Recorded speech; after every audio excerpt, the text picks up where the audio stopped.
What's going on, everyone? I'm streaming again, which is nice. And to the people that watch it, I kind of don't want to take any credit for this, what we're about to react to.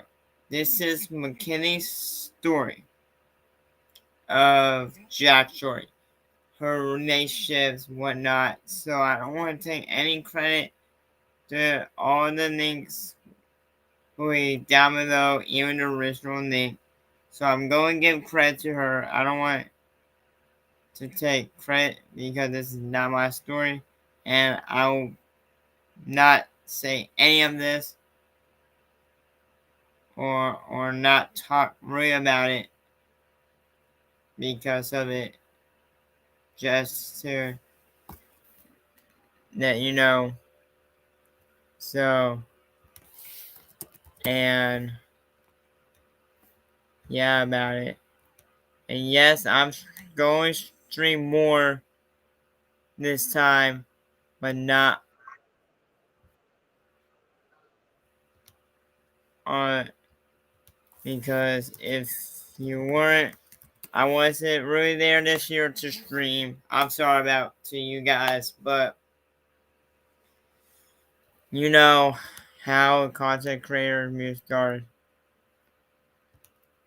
are not, they're busy all the time. So, and this is like my busy week to get you guys out there and for for more future content, you know about it. So yeah.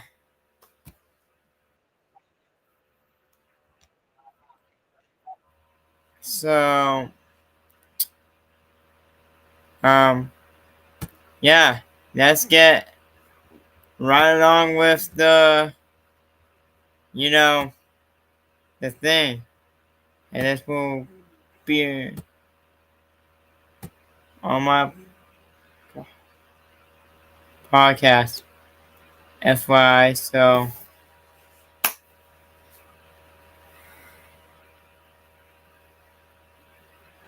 okay. Let's do this. I meant, can't believe that we're about to do this, but you know, you're there, so let's get with it. Was any of it true? He was amazing. And I want people to know that, like, he was so different in the beginning. The first time you're seeing this lifestyle that he's showing you, the clubbing, the partying, the yacht, like the everything, and then it was a lot different behind closed doors. That was the beginning of the end. You called the cops on me in my own fucking house. I can't believe I dated that bitch for the past 2 years, bro. That is the tactic he used on you throughout the entire relationship. Yo, it's going, her tears going right between her tits. Look at that. What happened to the guy that made me feel safe in the beginning? When was the beginning of the end? Like, when did everything change? It's okay.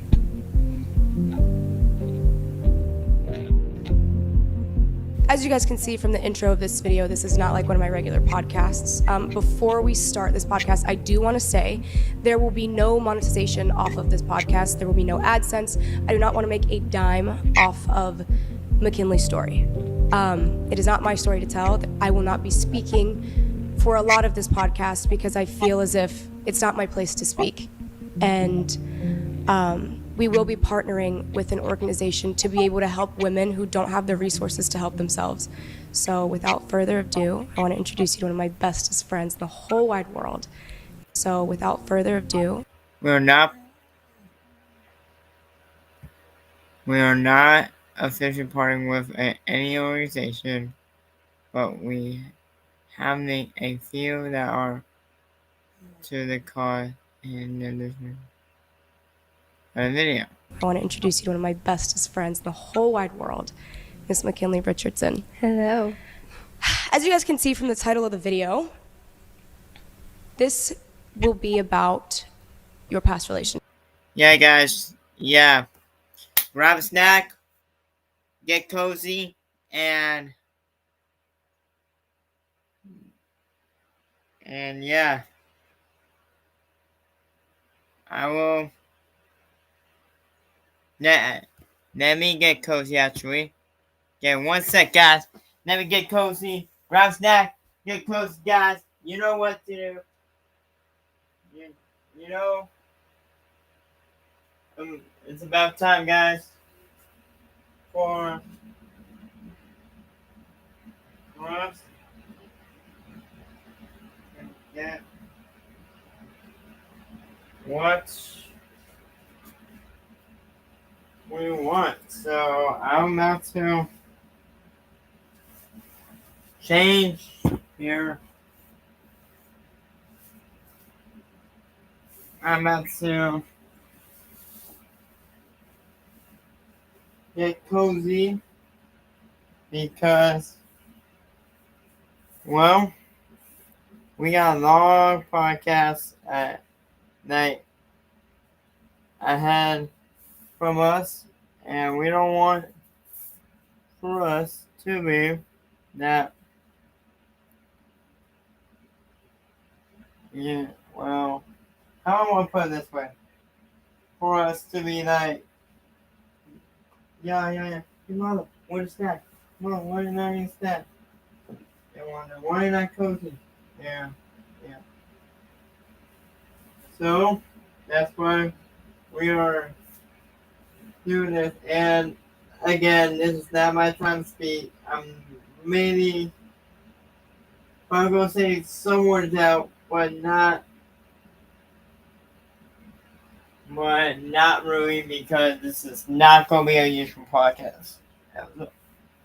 So, I think, so, yep, I'm cozy now.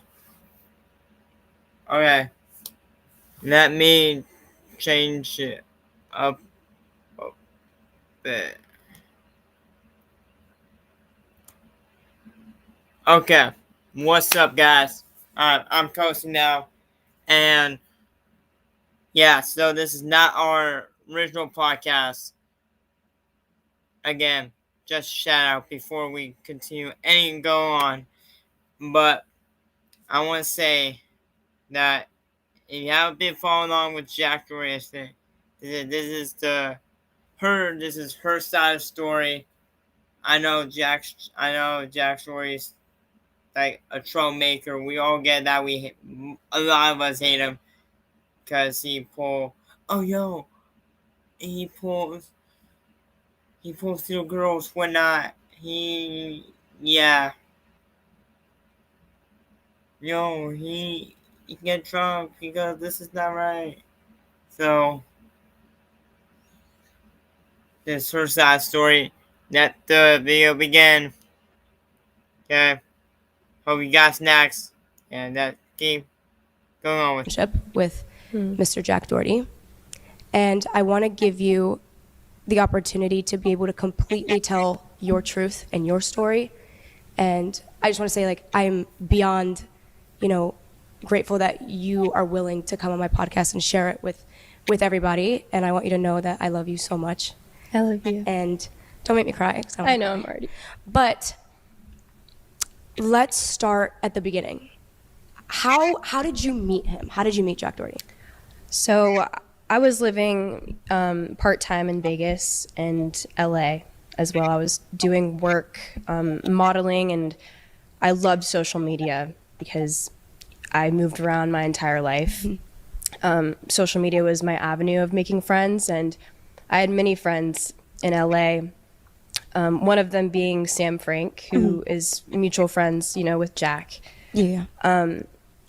So we ended up talking. I was in a very vulnerable state at this time. I didn't have a lot of friends because I had just moved to Vegas, and I went to high school in Seattle, so I knew nobody.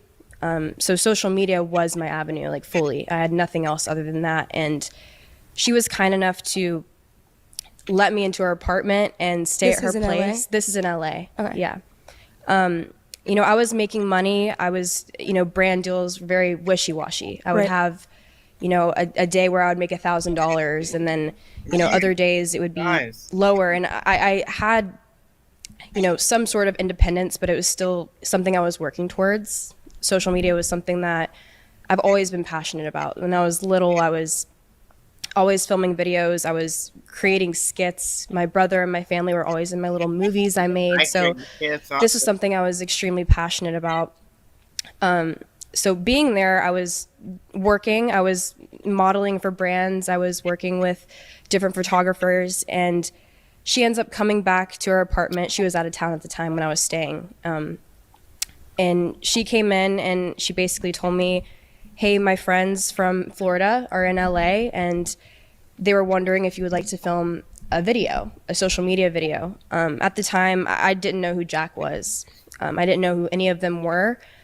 But, I took that as an opportunity. I was like, you know what, like, I'll film a little video, like, sounds fun. I ended up going to the house that they were staying in the hills, and they were very inviting. I mean, the girls, they were there and they were talking to me. His employees were talking to me, but Jack wasn't really, involved in any of our conversations. He was more so, when I remember him in LA, he was just in his phone constantly, separated from everybody. But like, I loved the people around him, and they were very, very inviting.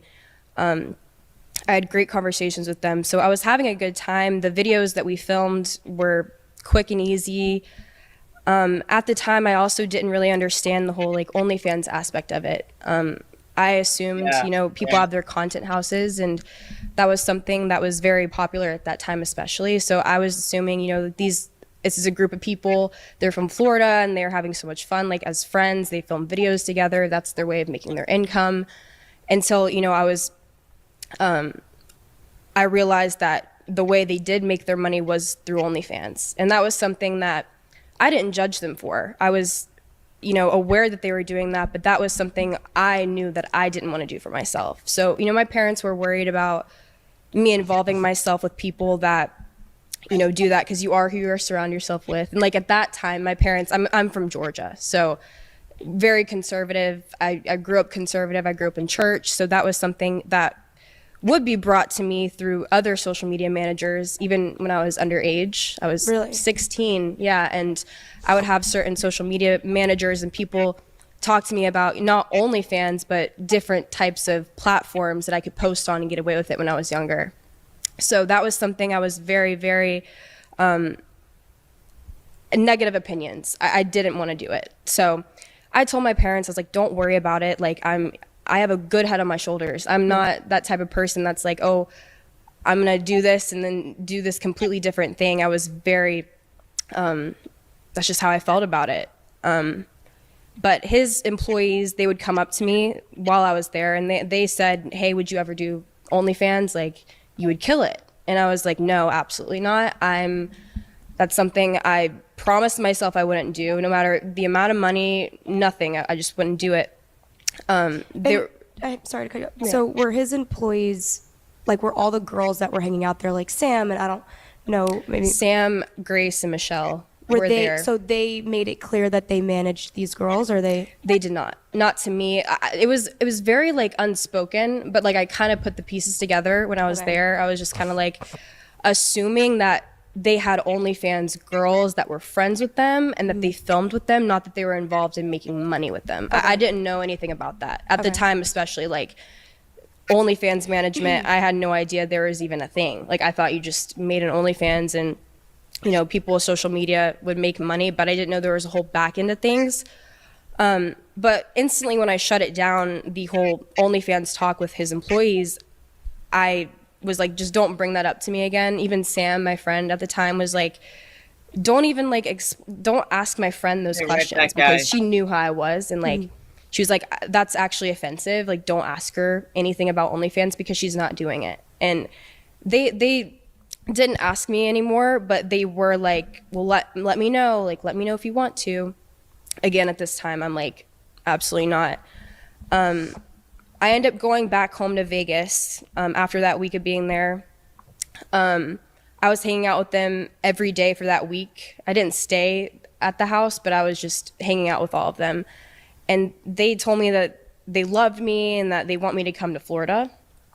I wanted to go, but at the time especially, it was tight. Like, I was like, I just went to LA.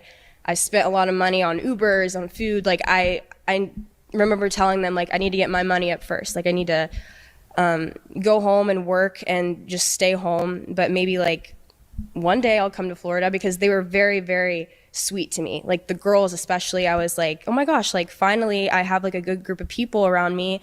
They're fun. They film videos. It's what I'm passionate about. Like, maybe we can, like, be a good friend group. Because it was nothing like, usually, you know how, like, people are in this industry. It's like, they're not super inviting. Right. They're very, like, standoffish, and that was absolutely not the case with these people.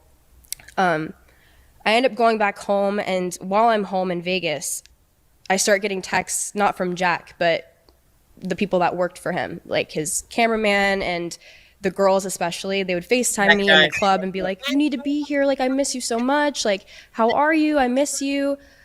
And I remember telling my parents, I was like, these people are so sweet to me. Like, they're so nice. I want to go visit them.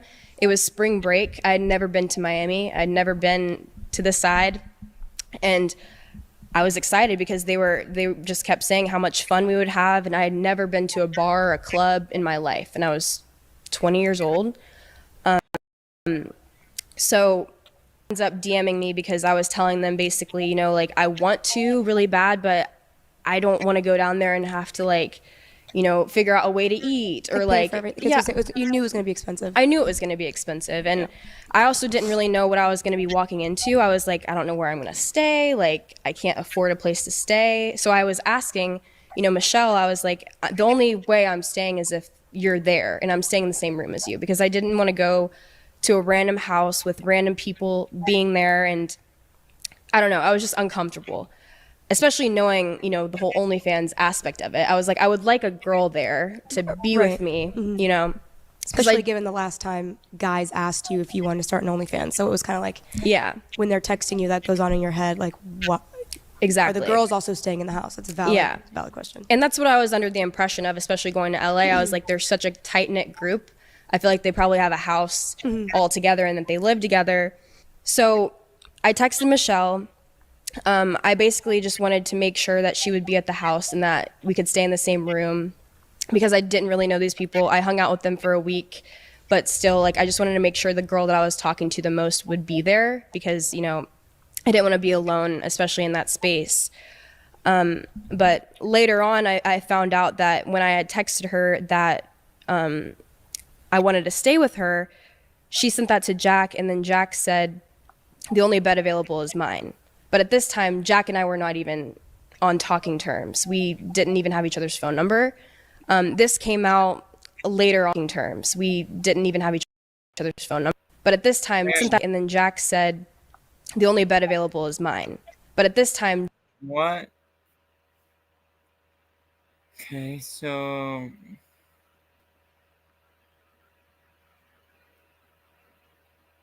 Michelle asked... Okay. He asked me to stay with her.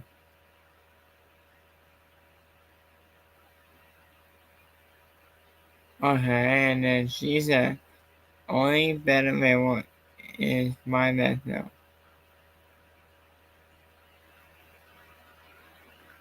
Okay. Okay, so I see that. Jack and I were not even on talking terms. We didn't even have each other's phone number. This came out later on. One of his ex-employees that left him, he actually posted it. And I would have never known, like, he said that he was, like, interested in me sharing a bed with him after not even having, like, any conversation. Yeah. It's that time again. Wayfair's Black Friday sale is back. Right now, get up to 80% off area. I don't know. First of all, one, who says that? Because you're not even, like, talking to the girl. Yeah. Right. Exactly. Two, why you found out through social media? Like, why wouldn't Michelle just tell you? I don't know. There were many things, you know, I feel like I do ask myself certain things, like, why didn't people step in or say, hey, this happened? But also I do know, like, the power and control he has over people. So I honestly have no ill will towards anyone really in that house. And in that moment, you know, like I wouldn't have known his control over anybody because I wasn't involved in the situation. Like I didn't know the dynamics. I didn't know if he was close to Michelle. I didn't know, you know, if Michelle was closer to him than me. So I mean, yeah, I guess she just met you, so I guess she didn't need to like owe you anything. So what happened? So you flew there? I did. So I said that I couldn't afford to get there. So he ended up DMing me since he didn't have my phone number and I was in contact with the rest of the people in the house. He was like, do you really want to come to Florida? And I was like, I do, but I just, you know, I don't have the money. I don't have, you know, I want to, but I just feel like I can't right now. And then he told me I won't have to worry about anything at all, even like food. So, you know, I don't want to be that type of person to like be, you know, just dependent on somebody. But I also knew, you know, like I have money. I'm able to get myself Uber Eats if I need to. I'll just go for a week. And I told my parents I was going to go. They were worried. They really were, because they were like, Mckinley, you don't even know these people. Like, and I was like, trust me, like they're so sweet. They don't try to get me on OnlyFans. Like they just want me there. Now that I've left the situation and it's been so long, I now realize that I don't know if they were looking for true friends. And I think it was almost a business opportunity, you know, for me to start OnlyFans. And I don't want to think that, but that's not how I felt in that moment. I felt like these people genuinely cared about me. And that's what was really, you know, I was gravitating towards that. So I end up, he buys me a plane ticket. I leave a few days after and I get to Florida. It's my first time in Miami. And when I got to the house, there was only one person there and it was a guy. And I had talked to him like a little bit previously, but it was nothing like what I was expecting it to be. I was expecting to walk into, you know, open arms and people excited to see me. And it wasn't that. It was just very confusing. And I was very uncomfortable with certain things that had happened. I don't really want to talk about that. But I was very uncomfortable. I distanced myself until someone got home to the house, because there were no girls there. Jack wasn't even there. It was his employee. Where were they?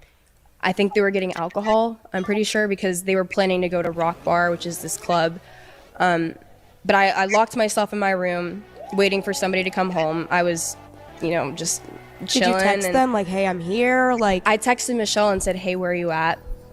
And they ended up coming home not too long after that and just saying, we're going to Rock Bar, like get ready, like we're going to the club. And I was like, okay, like what's Rock Bar? Because I had no idea. I remember telling them, you know, I've never been to a club or a bar in my life, and that was something that all the guys said was really hot. They were like, that's so hot. You've never been to a club or a bar, like we're taking your bar virginity. Like things like that.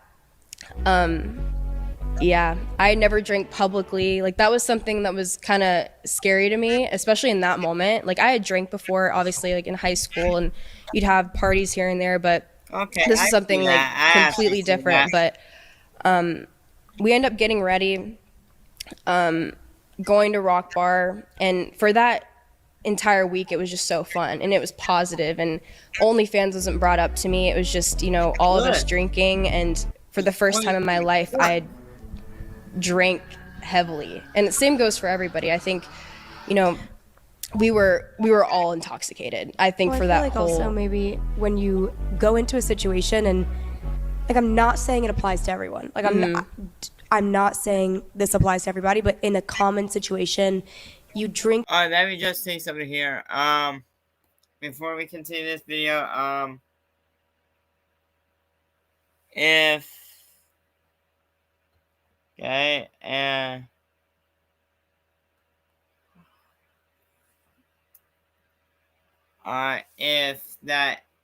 you're a girl that wants to do OnlyFans and whatnot, I advise you that rethink that honestly, because before you know what is, I'm not trying to stop you or anything else. I'm just, I just want you. want you to rethink your decisions on the type of things that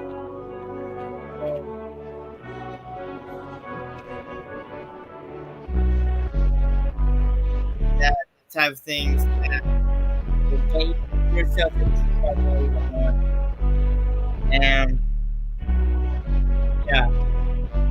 So just put that out there.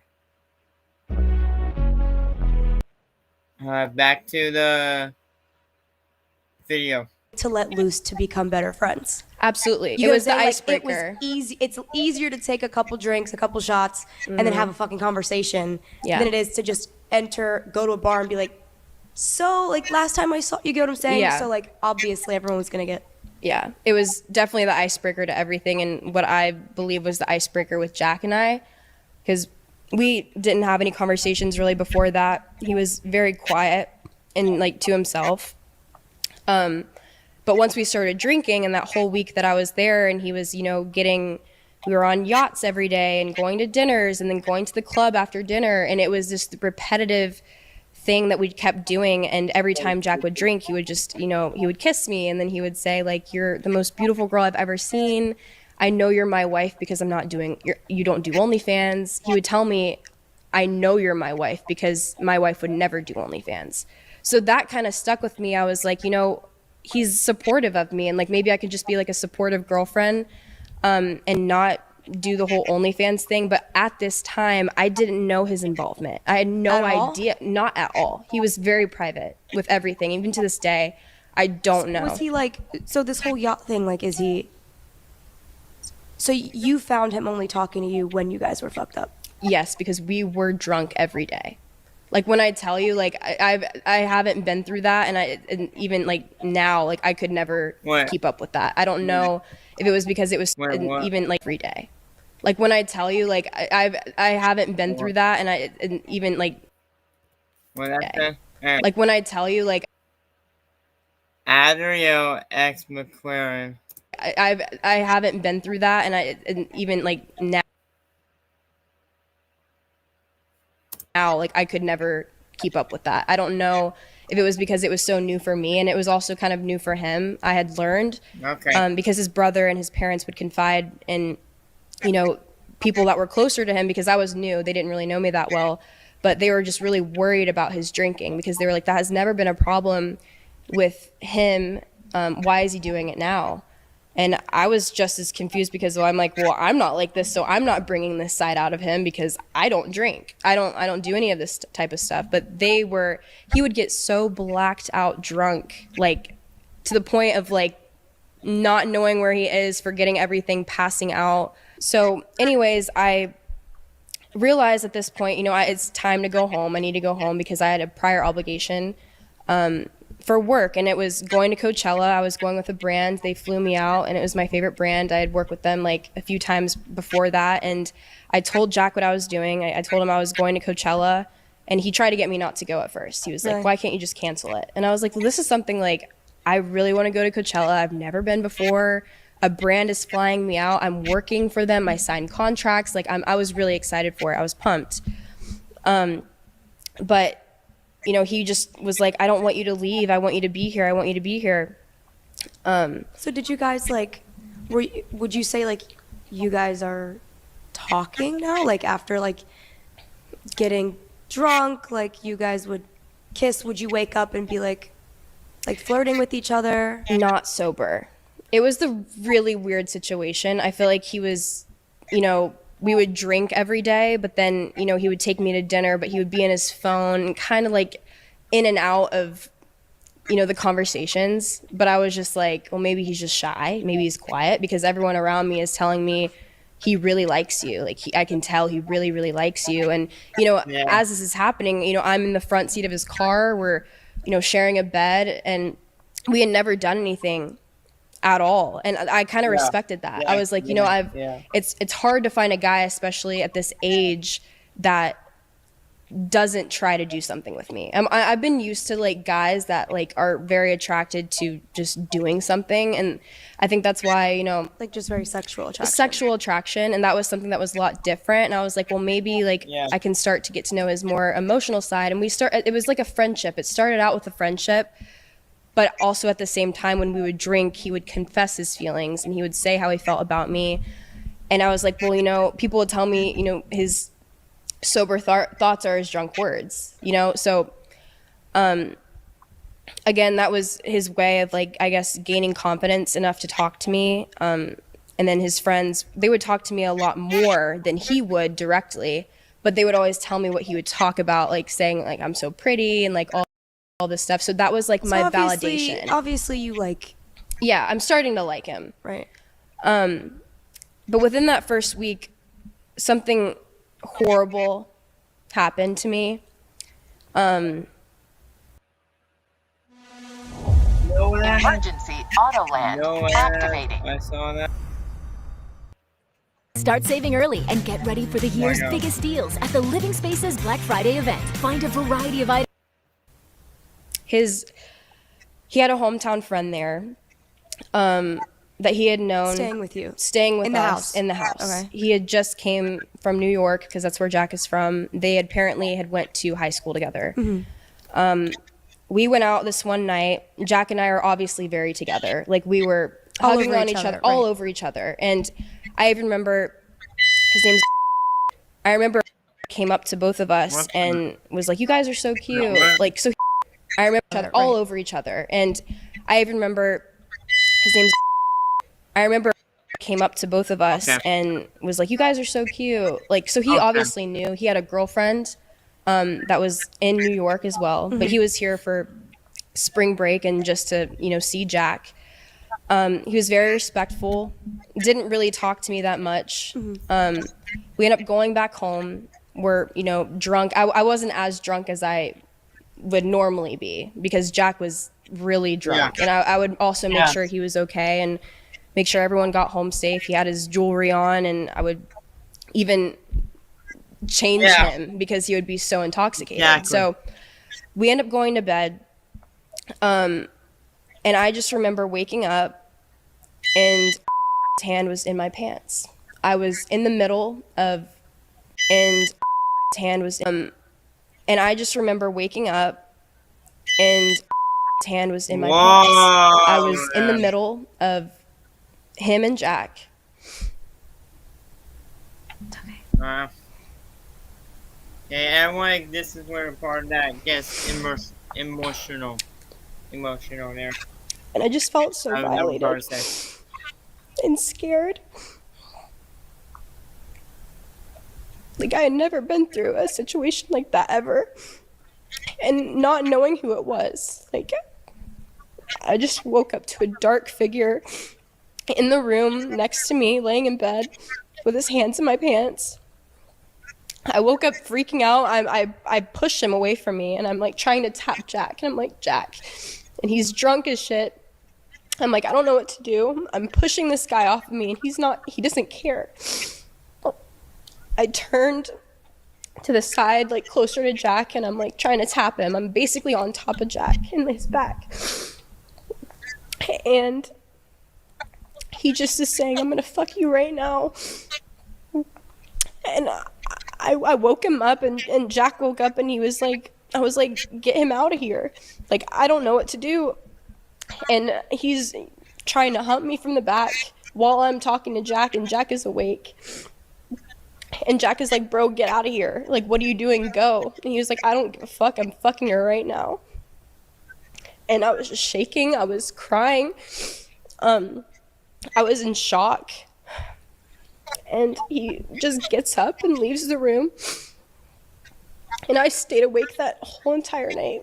Like, and Jack went to bed.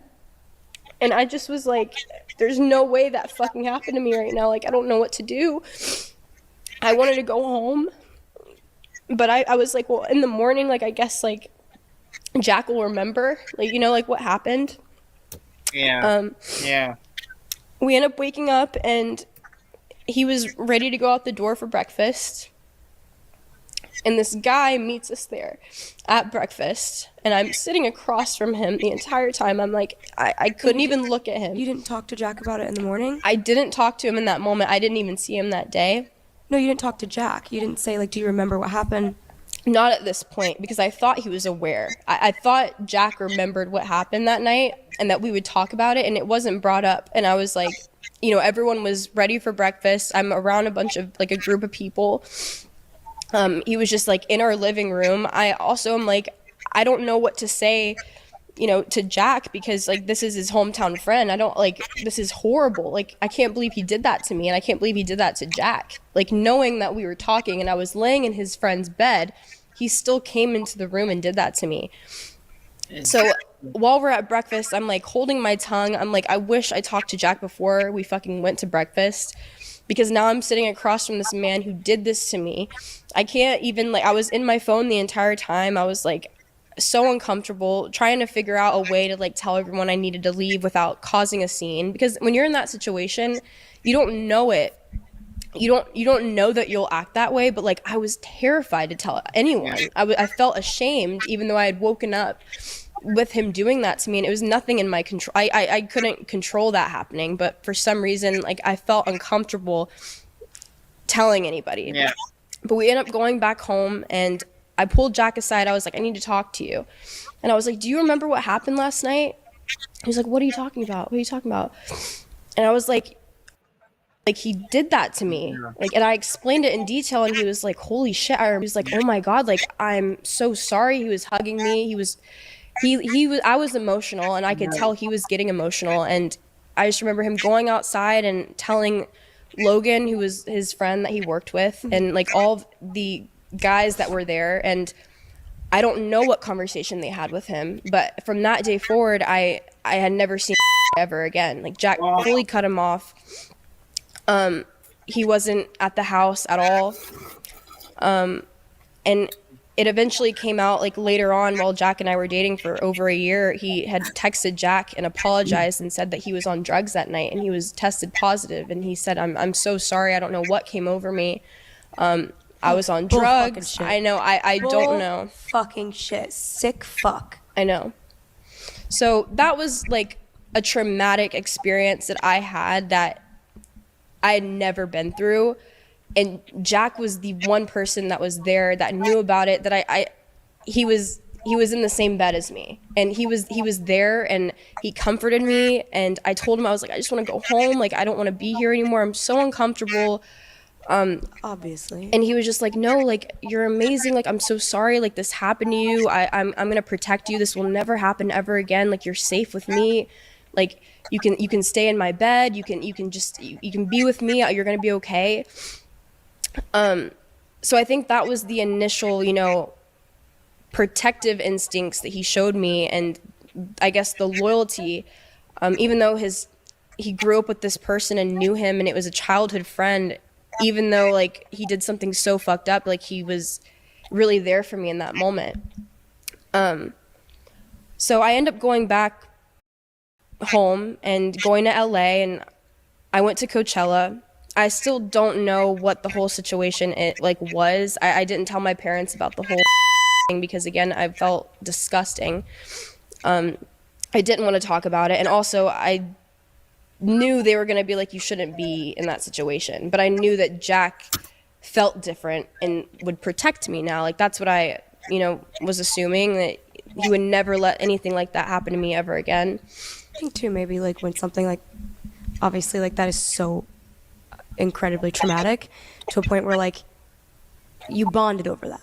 We did. You get what I'm saying? Like, yeah. It's like I'm not saying you bonded over the fact that it happened to you, but you bonded over the fact that he was one person that heard you and believed you and was there and saw it. So it's like, that's there's some form of like connection that's formed in that moment. It's really called a trauma bond. Yeah. Like, you form a connection, you first time you see this protective instinct, the first time you're seeing this lifestyle that he's showing you, the clubbing, the partying, the yachts, the jewelry, like the everything, and then you get what I'm saying? So like, first time something goes wrong, he immediately steps up to the plate. Yes. Right. Yeah. So Time I felt uncomfortable about a situation, he did do that for me. And I want people also to realize, you know, I think a lot of people ask, like, why, if he was toxic in the beginning, why was I with him? But he wasn't. He was amazing. And I want people to know that, like, I didn't put myself in a toxic situation, but he was so different in the beginning.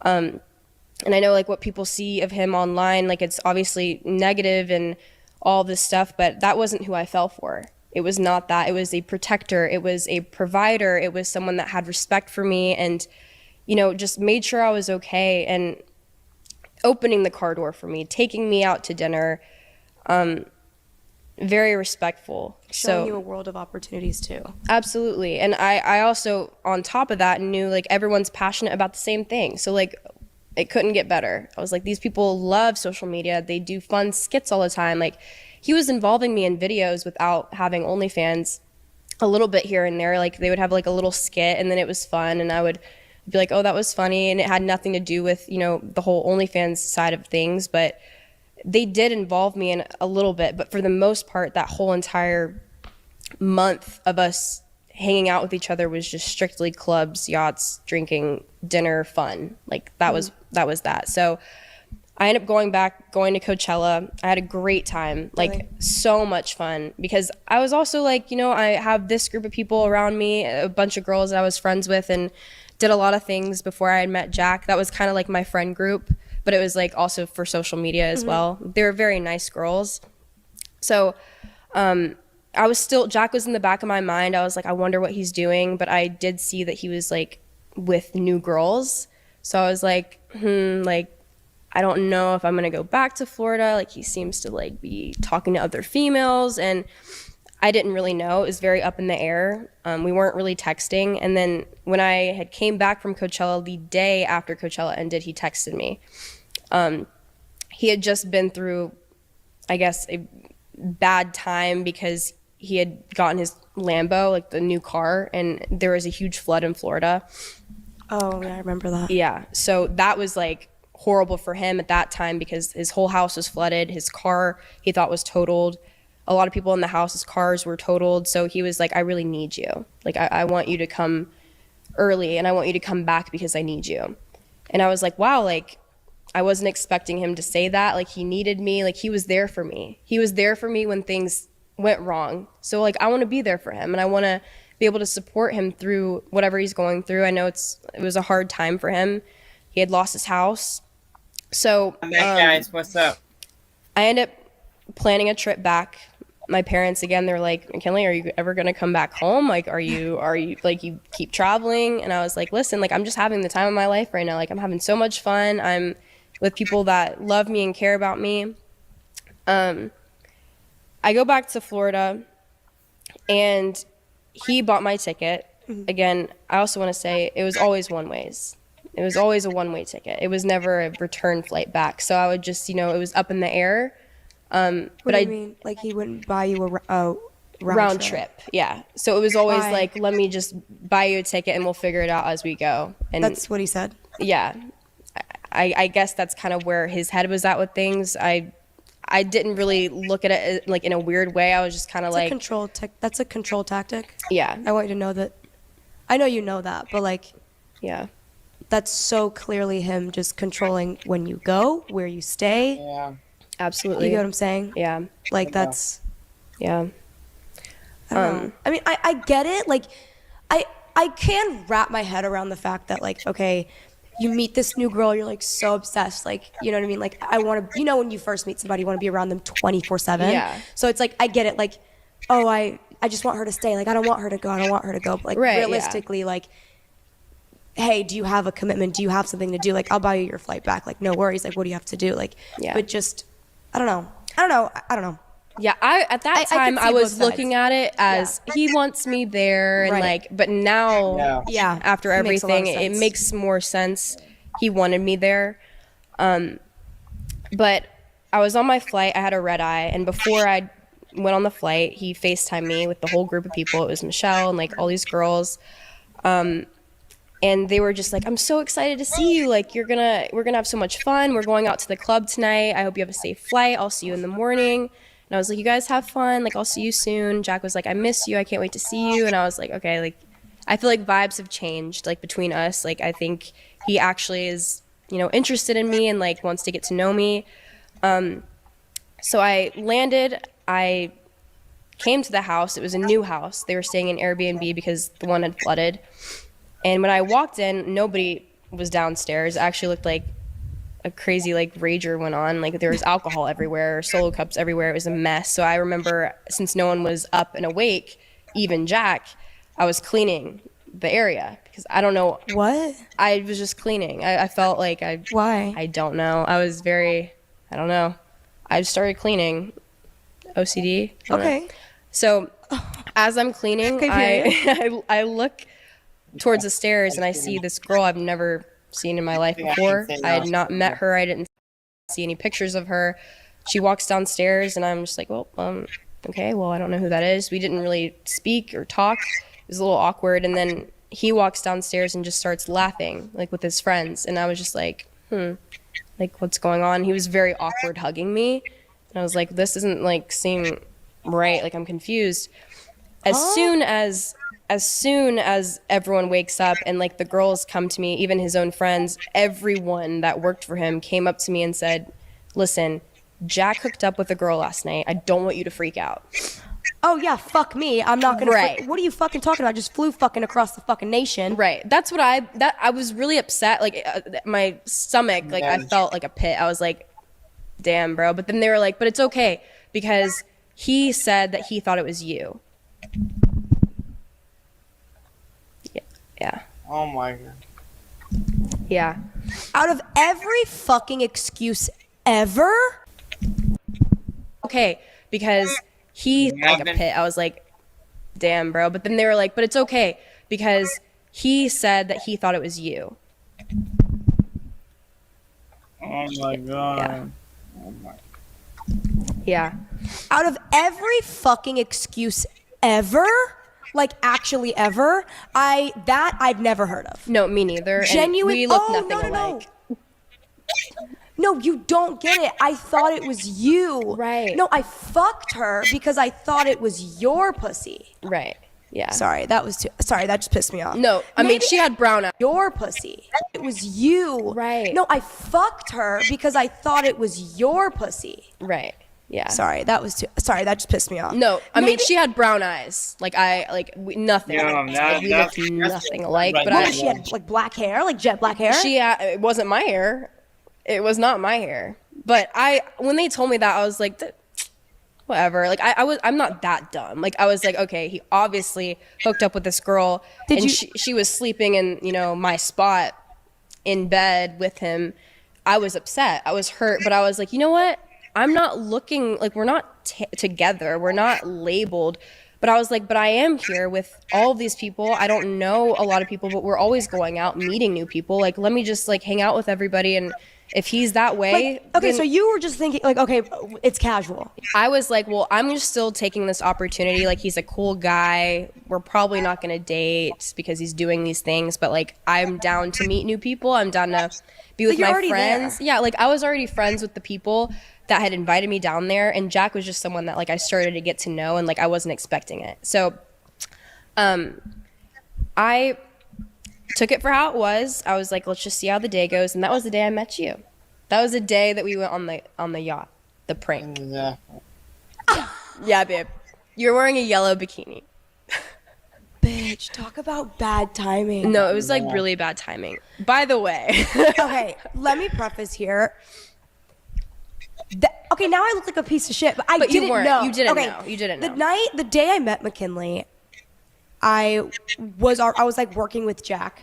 I would say, like, I just started working with Jack, and he would go on these crazy yachts and, like, whatever, and he invited me on the yacht. So I was like, okay, cool. And he goes, listen, like, I'm filming a YouTube video, and he was like, my girl Mckinley. He said my girl. Yes, like, right. You were his girl. Like, it was very clear. Like, he made it clear to me that, like, you were someone that he was seeing, so he wanted to pull a prank on you. Yeah.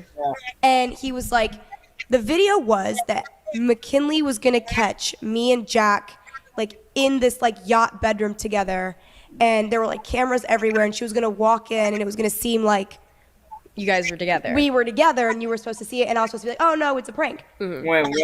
Together. Mckinley on you.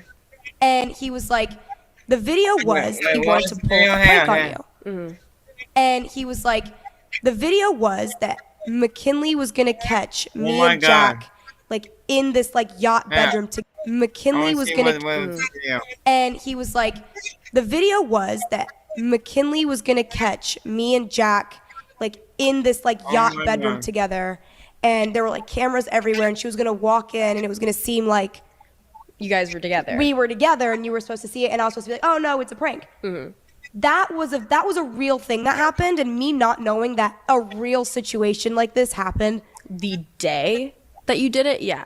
The same day. The same day. It's so funny. Not funny. It's ironic how as soon as she opened the door, her face just was kind of like, and then she closed the door and walked out. And I was like, oh, I shot up out of the bed and I was like, wait, McKinley, like, it's a joke. And you were like, it's fine. I remember her being like, it's fine. Like, it's not that big of a deal. Yeah, she was confused as to why I wasn't reacting. Freaking out. Because first of all, let me tell you something. Let my man pull some bullshit like that. I'm raging. I'm breaking shit. I'm going crazy. So the fact that you didn't, and he had introduced you to me as like his girl, like I was really confused by your reaction, but I guess this makes perfect sense. Yeah, I was like catching him with a second girl today. I literally remember that so clear. I was like, where's Jack? Where's the girl in the yellow? I remember I said the girl in the yellow, and I was like, they're probably downstairs. It's okay. I mean, like, it's what I'm expecting. Like, at this point, like, he's a man-ho. Like, I opened the door and I didn't have any reaction, and then everyone was like, what's wrong? Like, you asked me, and I was just like, I don't care. But in the back of my head, I'm like, that prank, it just, like, kind of validated how I felt that day. I was like, even though it was fake, I was like, I don't know, like, how to feel about that, you know? That was the beginning of the end. Like, in a sense of, like, that is the tactic he used on you throughout the entire relationship. It's just for content. Just for content, yeah. And that was like that was real emotion. That was real. That was a real scenario that happened that morning. Yeah. So what happened? Did you ever talk to Jack about, like, why? I didn't feel like it was my place for some reason. I'm going to therapy right now. Like, I'm working on getting better at communication skills. And, like, if I'm not okay with something and there's a boundary broken, I want to be able to voice that and, like, feel comfortable doing that. But at that time, like, I really didn't. Like, I was afraid of getting hurt. I was afraid of looking dumb. I was afraid of him saying, well, we're not anything. Like, I can do what I want. So I just wanted to, you know, from afar, from a distance, like, see how you operate. If you're doing this in front of girls, I'm not going to pursue you.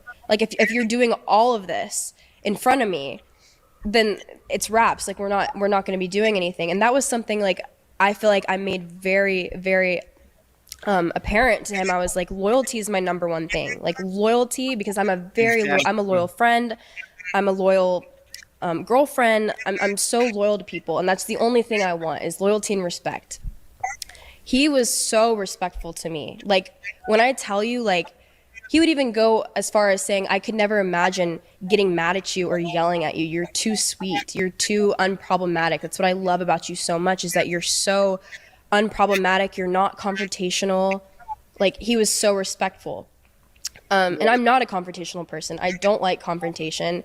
And that's something, again, I'm working on, is just, you know, not letting people walk all over me. And I feel like I was very quiet, and I'm a very quiet person, but I'm not dumb. I'm observant. I know what's going on, even though it may not look like that. So I always kept my guard up with him, especially in the beginning. I was like, you know, I'm witnessing him flirting with girls in front of me, but he calls me his girl and none of them, and doesn't claim them. So it was like this constant confusion of, like, does he like me, or is he flirting with these girls in front of me? Like, you know? It's almost like he's... And hear me out, like, I get it, like, keeping you on your toes. Like I don't want to give her too much. I don't want her to know that I'm so in love with her. I don't want her to know that I'm too into her, because I understand that some girls are, like, unattracted if a guy is, like, too overly obsessed with you. But I think that flirting and making it seem like you're fucking other women is a turn off. That's not a turn on. Right, yeah. At least for me. No, like, personally, like, I'm not going to be like, oh my God, like, I want to fuck him even more because he's fucking with other girls. Like, that's not, I think that's what he was trying, maybe. I think so too. I think so, because he was with a girl before me, and there was this like whole situation, and that was even some drama. Like, she, during this time especially, she bullied me, hated me, would talk the worst possible things you could ever say about anybody, but like be nice to my face. But apparently, you know, it was kind of the same situation. He was feeling her for a little bit, and then I came into the picture. I had no idea that they were even seeing each other or were a thing, but I come into this situation not knowing this, and I have this random girl hating me, and I don't know her. And I was just like, I was honest with Jack, and I was like, hey, listen, like, I think you need to have a conversation with her, because she's signed to him, she works with him, and I know that I don't give you anything. Like, you don't have my OnlyFans, like, we don't work together, but like, I would hope that you have respect for me as your girl to like say, yo, chill, like, don't say that about her, don't do this, don't do that. But that was like a game for him. I felt like, you know, having her living with us in the same house, an ex-girlfriend, which that's just messy in itself. But like, he would flirt with her in front of me, and then, you know, she would talk about me to him in really negative ways, and I would hear it, and I was just like, where's the respect? Like, I was very, very confused as to why he acted like that. But then he would just tell me, you don't have to worry about these girls, they're just jealous of you. That's what he would tell me. Not, you know, they're in the wrong, whatever. He'd be like, I know who you are. So like, you shouldn't care what anyone says about you, because I know you. That's what he always told me when I would have a problem with something, ever. If he was flirting with girls or, you know, talking to his ex in a certain way, I would be like, why are you doing that? And then he'd be like, but you know that it's different. Like, you're different from all of them. So looking back, I mean, the red flags were there, but he did take into consideration what I had to say at this point. Like, he's playing both sides. He was, but, you know, I would confide in him, tell him what I had a problem with and the boundaries I had set. But I also knew we didn't have a label. So when I would go to my friends like Michelle and say, hey, like, this is happening, I don't know what to do, they'd be like, you just need to talk to him. And I'd be like, well, I don't know what to say, because we're not boyfriend and girlfriend. He technically can do whatever he wants.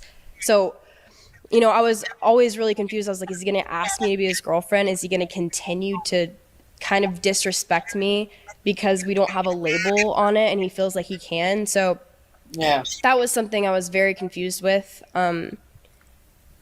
We were continuing for 2 months to just drink and go to dinner and go on boats. And then I went back home to Vegas for like a few days. And then I went back, and that's when he moved into his brand new house. And by the way, I also want to mention that he didn't pull out a camera or film anything when I was getting to know him. He didn't prioritize filming whatsoever. I had no idea how anybody made money in that house. I was like, nobody's filming videos. What is everyone doing? It was just fun. So when I came back from Vegas, and, you know, why I kept giving him chance after chance, even though I was kind of seeing things that bothered me and that were crossing, you know, boundaries that I would have never let happen in a normal relationship. But again, this is not normal, because he was, you know, so involved with social media, and that was something that, you know, I actually looked up to. Like, with him, I looked up to how much he was involved in social media, and also just his passion for it and his work. But I think most of the reason why I stayed and why I kept coming back and why I kept giving him chance after chance was because he was providing an illusion that he cared for me, and that he was a genuine, caring person that, you know, wanted the best for me. And he was also providing me a life that I had never seen before. You know, in Miami, I'm 20 years old. I had never been to a bar or a club or like seeing these boats. Like, it was something that was so new to me, and it was exciting in itself. Even without a boyfriend or whatever, was an exciting moment for me. And so behind closed doors, he was like, was it different behind closed doors? Like, what was he telling you? Like, it was a lot different behind closed doors. He would, if I had a problem with something that, a girl had said about me that he was working with, he'd be there for me and comfort me and make me sure that he was all about me. And that's all I had to worry about was what he thought of me, not anybody else in the house. So I kind of took it for how it was. I listened to his advice because, again, I'm not a confrontational person. Someone could say things about me and I'm still not going to go up to you and say, you said this. Like, I'm not that type of person. I'm very, it gives me anxiety even thinking about it. So I continued, and he was still, buying me things, taking me out to dinners, but it was less like how it was in the beginning because we didn't have the alcohol. He didn't have the confidence, I guess, to have normal conversations with me because we were all sober. Alcohol was something that I never needed to, have conversations with people, but he was very locked in, I would say, to his phone and to his job. And really, he is. And it's a really bad. Anyone close to him knows. I kind of, I knew because I've watched him during the Tesla stream, yeah. And he would joke around and be like, bro, you gotta do Adderall, it'll keep you, it's so W, bro, it'll keep you sharp, it'll keep you going, bro, I've 3 days, you know what I mean, but at the same time though, I know he does have ADHD, so I was like, okay, maybe. I genuinely at some point was like, oh, it's just he's just prescribed Adderall and he takes Adderall. Right. He buys it, and he's actually not prescribed even anymore. But it became a problem with him, especially with the drinking. That's why he got so drunk, because he was, tweaking out on Adderall as well. And that's something you can't mix. So that's why I really looked out for him, and I worried for him because I knew he was taking the Adderall, and I didn't think it was a problem at first. I really didn't, because again, people are prescribed Adderall for ADHD, and he clearly, he has ADHD. Yeah. But he would take it in ways that you shouldn't take it, like popping 2 at once, and you would have that, that feeling of just bouncing off the walls. That's why he was, so blackout drunk when he would drink. It was that on top of the alcohol, mixing that. It was horrible. There were times where I felt like I had to call the fucking ambulance because he was saying I feel like I'm gonna die, my heart's beating out of my chest, and I was like, you cannot mix these things. I don't know what to do. But this was something that he took sober too.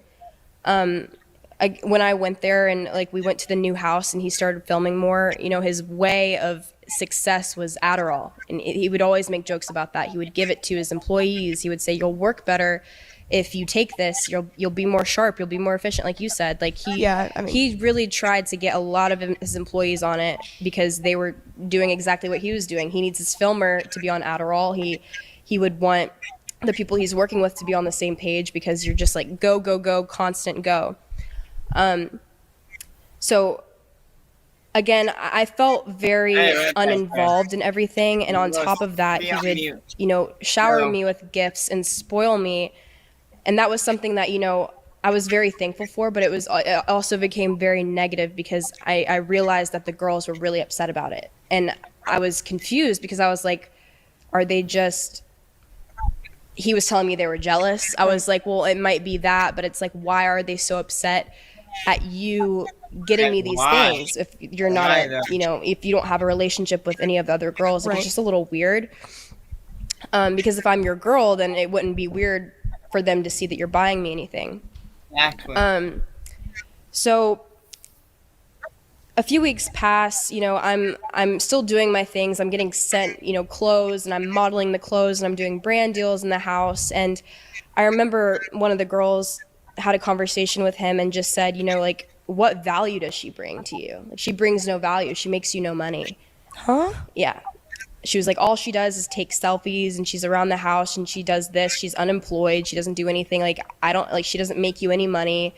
That's when I started piecing together that these girls, they make money from OnlyFans, but he also takes a large chunk. And I never knew what chunk of money was taken because he has everyone on NDAs, and they were unable to talk about it. But also at the same time, I did have a lot of the girls confide in me because I wasn't involved, and I had no involvement in the business side of things, and they would just tell me, like, you know, how unhappy they are with the contract that they're in. They told me about it, and I wasn't on that type of contract, but that was how he did things in the beginning, I guess, when people were less aware and more naive. I don't want to get into specifics in people's business, but I know that was probably, looking back on it, the reason why they were so upset at him showering me with gifts with their money. I mean, that's just from how I felt, at least, you know, and leading on to the situation. But he ends up this one night taking me to dinner. He said that it was a business dinner. And he was like, I want you to come with me. I'm meeting up with my business guy. I'm not saying his name. We end up going. It's a really nice dinner. It's with a bunch of other people I had never met before, but it was this older guy.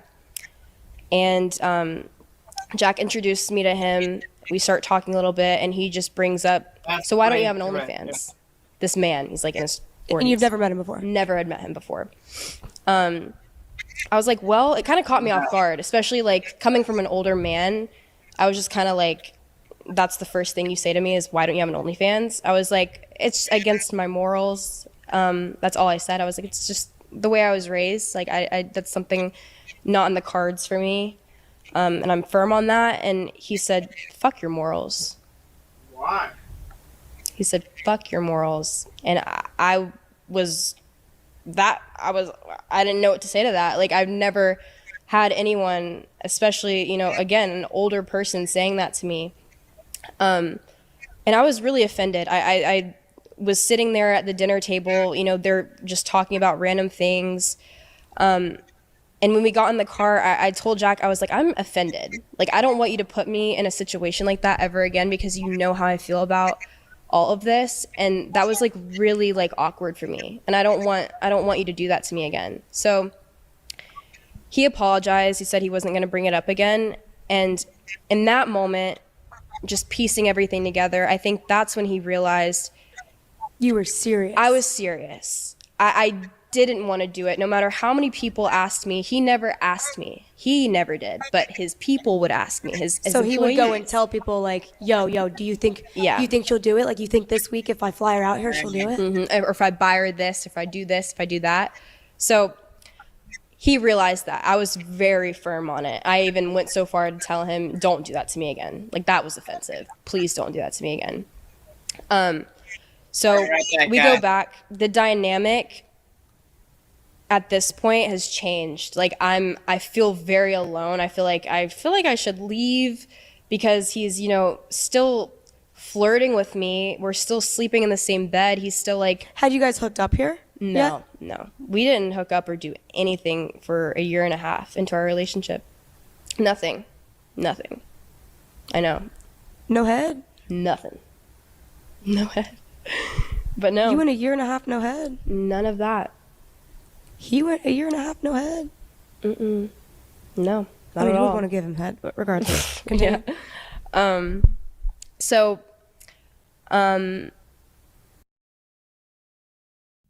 tasty, it could make Poseidon switch to a spoon.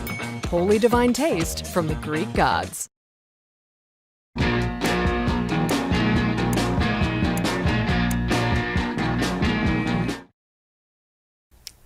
Now, I want to start talking about the whole situation as to why I am sitting here right now with an OnlyFans, even though it was against everything that I had wanted for myself. Yeah, like what happened? What happened? Like, especially with the shift, like him realizing, like, oh fuck, like there's really nothing I can do to get this girl to.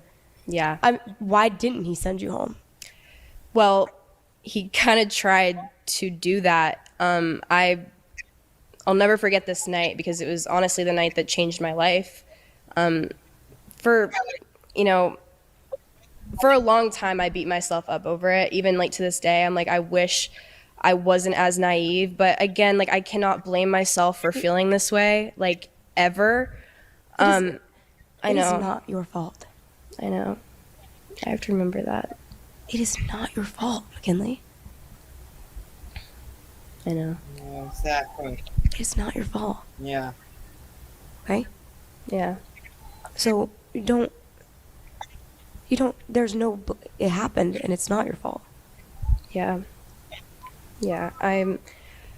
It wasn't, people can say, you know, what they can say, and no, nobody forced me into something. Like, not at all. But with, you know, being with him, keep in mind, this is probably like 3-4 months into us knowing each other and like building a relationship. I'm building a relationship with a guy, and not only a guy, but my closest friends that I've known for a while. I met you. I met Michelle. I met everybody that was there, and it wasn't just me losing a boyfriend. It was me losing everything that I had built. So, I'll never forget this night. Michelle walked into the bathroom I was in. I was by myself, and she basically told me, "Listen, don't freak out, but Jack really wants you to start OnlyFans, and he said that there's no reason for you guys to be together if you're not helping." And I broke down in tears. I was like, wow. Like, everything that he had said to me, like, oh, I know you're my wife because you don't have one, and getting me to go to dinner and try to get me on OnlyFans, but it didn't work. Now it's an ultimatum. He wanted me, when he realized he didn't have the control over me when it came to other people and like what they could say, he realized that he did need to create an ultimatum for me. And that was hard for me. And he knew that. He knew what I felt and how I felt about him and the whole situation, and how I would tell him like how happy I was and like how this is so fun for me. So I cried and I was like, let me talk to Jack. Like, I just need to talk to him. I was thinking, you know, if I go and talk to him and just say, you know, this is how I feel about this, like, he'll respect it again. And like, if he sends me home and, you know, doesn't want to be with me because of this, then like, I guess it is what it is. But I didn't want to lose that. And that was what I was like prioritizing. It wasn't what I could make on OnlyFans. I had no idea. I had no idea how much money you could make on OnlyFans. I just knew that I really liked this guy and that he was such a safety blanket for me. I felt like he was always there when I needed something. If I needed to go to the doctor, he would make sure I would go to the doctor. He was very caring. But I remember walking into the room that he was in. He was alone also with one of his employees, and I walked in and they just start laughing. I didn't think it was funny. I guess they were just like, because Jack had never brought up OnlyFans to me, so it was like, because he made everyone else do it. Very awkward. Yeah, he made everyone else do it, which was, it's sad looking back on it because that was something I respected. I was like, I respect the fact that he cares about my beliefs and he understands that.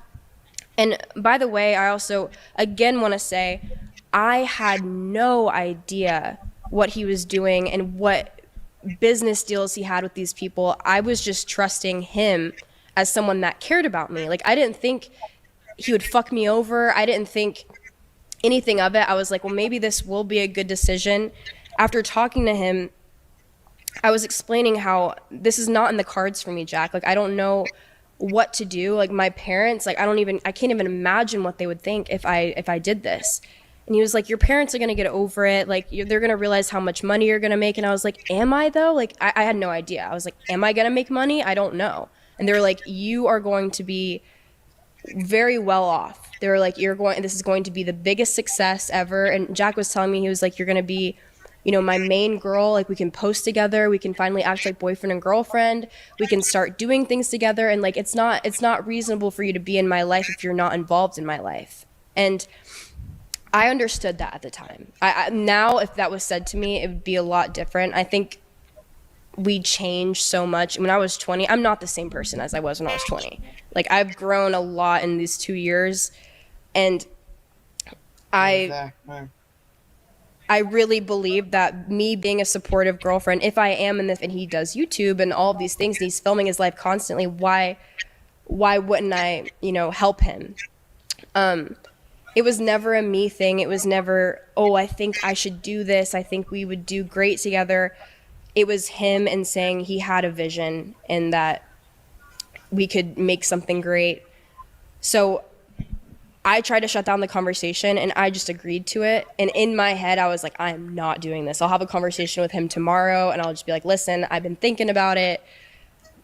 I can't do it. Like, that's where my head was at. But I just literally, I wanted to stop the conversation. I was so uncomfortable. I had Michelle and his other employee and him just like telling me how successful it's going to be. And, you know, that was something that I didn't know for sure. I didn't know if, like, I would start it and then, like, you know, my parents would never speak to me again. I was fully preparing myself for that. We ended up going to bed, and I woke up, and that morning he had a contract in hand, and he told me to sign it. I didn't even have the opportunity to talk to my parents about it. I was going to call my mom because my mom was more comforting, you know, in that situation, because my dad obviously didn't want to talk to him about that at all. But I didn't even have time for that or for any legal representation. He gave me the contract, and he basically just said sign it. I read through it, and I didn't like how it said, you know, he owns all of my social media accounts, because again, I had a following. I had 500,000 followers on TikTok. I had over 100K on Instagram. That was something I had built for years, and that was something that I held very close to me. So I was like, I just want to make sure, like, in this contract, do you actually own all of my accounts, even the ones that I have? And then he was like, no, the contract means nothing. Like, we can change anything, but it's whatever. Just sign it. So I signed it.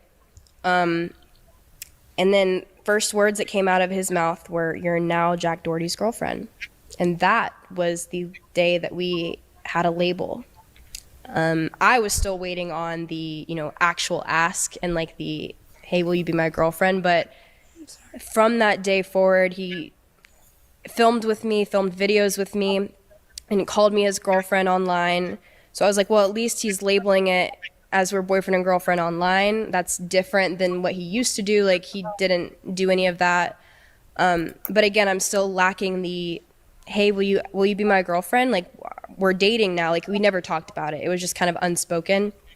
But I'll never forget this time. We went to New York to his parents' house. It was like my first time meeting, you know, people close to him. And one of his really close friends that he grew up with, she asked, "What are you guys? Are you boyfriend and girlfriend?" And that was the first time someone had asked like that question. And I didn't say anything. I looked at Jack and I was like, "Are we?" And he was like, I mean, what's the difference? And then I was like, there's a huge difference. I was like, what do you mean? Like, the label, I feel like girlfriend and boyfriend, you're exclusive to each other. You're with each other, and like, that's that. And he was like, well, I would never ask you to be my girlfriend. That's gay. And I was like, well, I would never ask you to be my girlfriend. That's homosexual. Right. Yeah. I would never, as a man, ask you to be my girlfriend, because that's a homosexual thing to do. Yeah, it didn't really click with me either. That caught me off guard. I was like, okay. What is can I ask ChatGPT, what is the actual logic? Sorry, okay. I don't know. Right. I'm sorry, by the way. That's every girl, like, that's how you build a life. You know, like, you ask to be boyfriend and girlfriend. Years down the road, you asked to be a fiance. What was he just? I mean, again, like, he's feeding me these things like he is into me, but I didn't feel like boyfriend and girlfriend, because again, we're lacking the sexual chemistry. We're not really talking when we're sober, but what we do have in common is that we have a lot of fun when we film together. And like, that was what I was lacking before, because I wasn't involved. So now that I'm involved, like, he fully was prioritizing me, and almost like not putting the girls on the back burner, but just like prioritizing me as Jack's girlfriend online. And obviously, like, I was in more videos, and that was something that was always a priority, but that also started to make the girls not like me either. So even though I'm just, you know, doing me and like just trying to navigate the relationship aspect, I'm also trying to navigate, you know, why these girls hate me. Like, I don't do anything. I don't know what to do. He labeled me as this. We're talking. He's telling me this, but he's probably telling them other things. I didn't know. But we were laying in bed this one night after we came back from that New York trip, and he was like, remember what my friend brought up about me and you being boyfriend and girlfriend? I was like, yeah. And he was like, is there really a difference? And I was like, I think that there is a difference.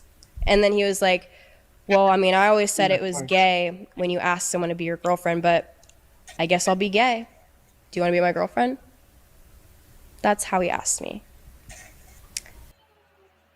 Gifts for the outdoors and the outdoorsy. Eddie Bauer.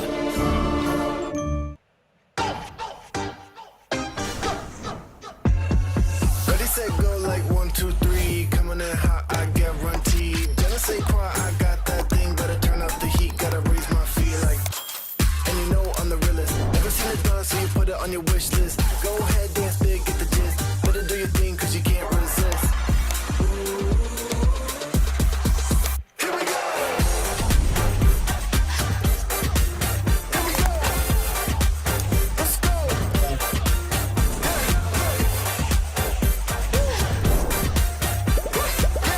Okay, dude, it's been time. Skip that.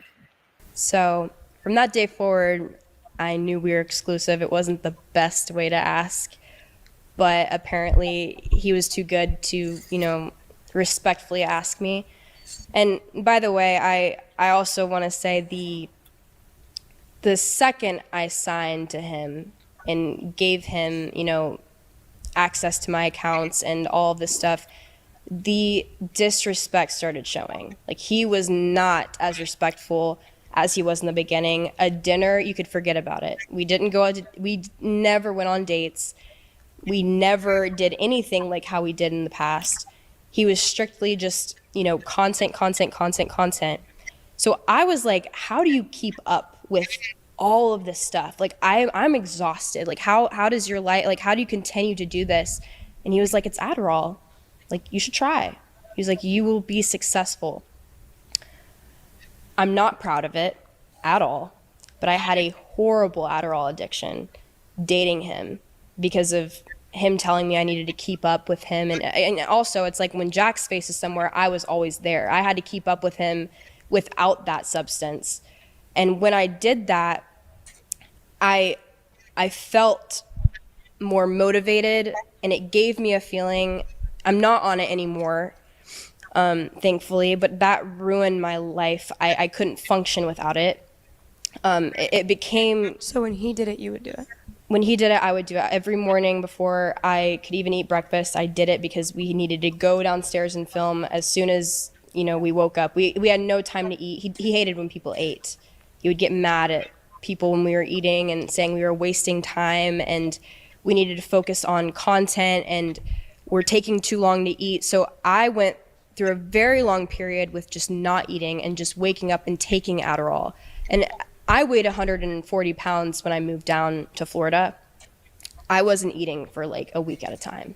Like, I was just not hungry. I was stressed out. I was depressed because, again, I'm dealing with him constantly flirting with girls in front of me. He's telling me one thing. I'm so confused, all while trying to prove to him that I am different and I want to work. Because a lot of the people that he has signed, they didn't have social media presence, and videos were just like something they had to do because whatever. Like, they were in college, they weren't passionate about it, but I loved filming. I loved, meeting people, and starting a YouTube channel was my dream. So I started a YouTube channel and it took off. And he didn't want me to do it at first. He said it was a waste of time.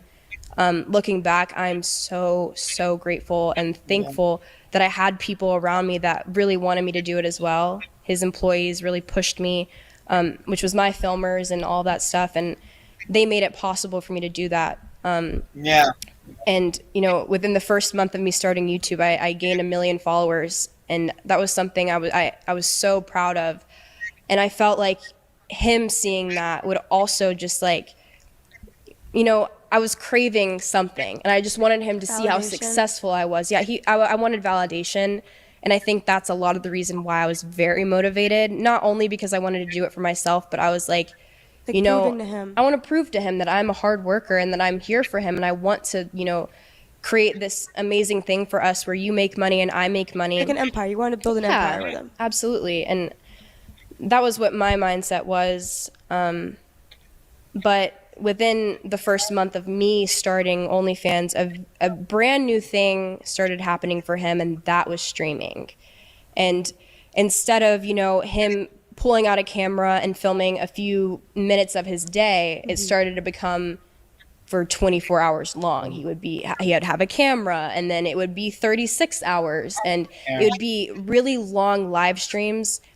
But if you guys watched Jack in his early days of streaming, you know how chaotic it was. I want to actually play a few things for you guys and for you to see, the difference in the content he was doing, especially in the earlier days. It obviously was a lot different as the, years went on, but in the very beginning stages, it was very, very chaotic. And I want to show you guys what it looks like. Somebody called and said you wanted yourself. Bitch ass nigga. Yeah. I told you. Chaotic. And I want to show you guys what it looks like. Very beginning stages, it was very, very chaotic. And I want to show you guys what it looks like. Somebody called and said you wanted yourself. Oh my God. Bitch ass nigga. Yeah. I told you. Whatever. My chat's not going to care what your chat's. Recording. I'm going to play the camera. I don't care. Don't touch him. Look at this guy. Stop. Oh, fuck. What's up? Hey, one by one. What's up, nigga? Fuck you, bitch. Look. Wait, what'd he do? We don't know. Wait, did he take? I didn't do anything. It's because we're all minors. I have a problem. I'm going to rehab, okay? But in these early days of streaming, again, OnlyFans was very new to me. It was something I was very insecure about. That was something I got to a point where I was like, I can't even look at you in the mirror, like to myself. Like I didn't know how to tell people. I didn't want people to know that about me in this moment. And while he was streaming, he would have these people come over and grill me and say, you're going to hell. You are a whore, like just constant degrading comments, which made me overthink a lot of things. And all of this is happening on live stream. So it's not only, just happening in private, but these things are getting said to me, and all while he's mistreating me, he's actively cheating on me, telling me it's all just for content. I was so emotional. I was crying constantly. He would come over to me and say, it's all for content. It's all fake. Like, don't worry about it. It's all for the camera. Like, I'm here for you when I'm not streaming. Like, it's just for the stream. But this made me feel like I was crazy because I was questioning my own reality. I'm actively watching you, getting twerked on by girls. I'm actively watching you talk about how fine this girl is and how you're going to DM her, and like actively DMing girls on live stream and just doing things that I would never in a million years let happen in a normal relationship. Like I'm so big on loyalty. So him saying it's all for content, it's all for the camera, it confused the hell out of me. I was so confused. But again, this is so new to me. I'm like, okay, well, I guess. But there was a certain point where I fully just left the situation and let him do what he wanted to do on his streams and not associate myself with his streams. I started to not really show my face and just hide in my own room because, if I went downstairs, I could possibly be in an altercation with a girl that he called a whore. Or, he would degrade women. And then what do the women do? They look at the girl he's dating and they're like, why are you letting him talk to me this way? So that was something I did not want to deal with at all. And I also want to take into account him being on Adderall was his excuse, because he would tell me he would black out. He'd be like, I was on so much Adderall that I don't even know what I said. I don't even remember what I said. I'm just trying to entertain my stream. Like, why can't you understand that? Go ahead, make your day with Samsung OLED S95F. And that was when Adderall became a major problem for him. It wasn't just, let me just take my one. He would have 30 milligram Adderall pills and popping multiple at a time. He would stay up for 24 hours, 36 hours, continuing his streaming like every single day. Even if he would stop, it would maybe just be to sleep and then waking up and redoing it all over again. And I'm not taking Adderall like that. I couldn't. Like that scared me because I knew how unhealthy that was and how bad it could be if he overdosed on Adderall. So I was exhausted. I was so tired.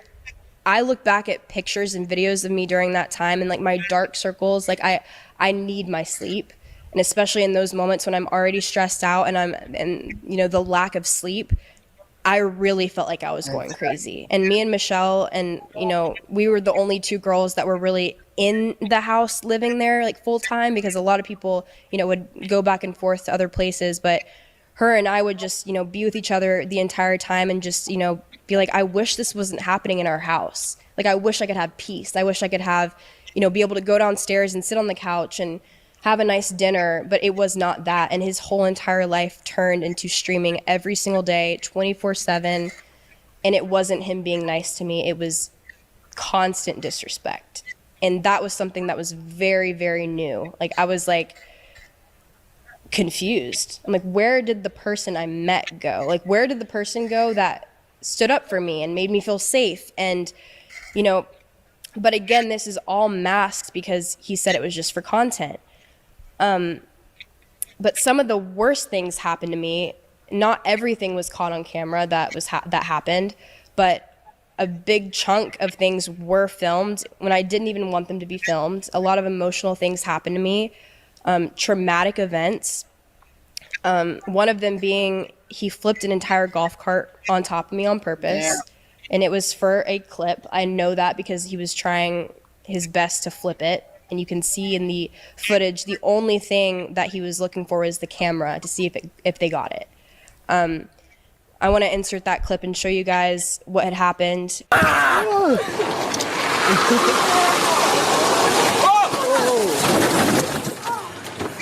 Oh, fuck. I was in so much pain. And got it. I want to insert that clip and show you guys what had happened.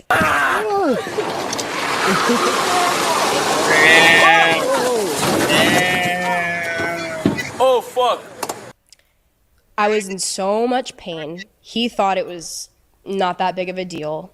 This, again, happened on camera, and he was just worried about getting the good clip and seeing it on TikTok, not making sure I was okay. I knew I needed to go to the hospital when this happened to me.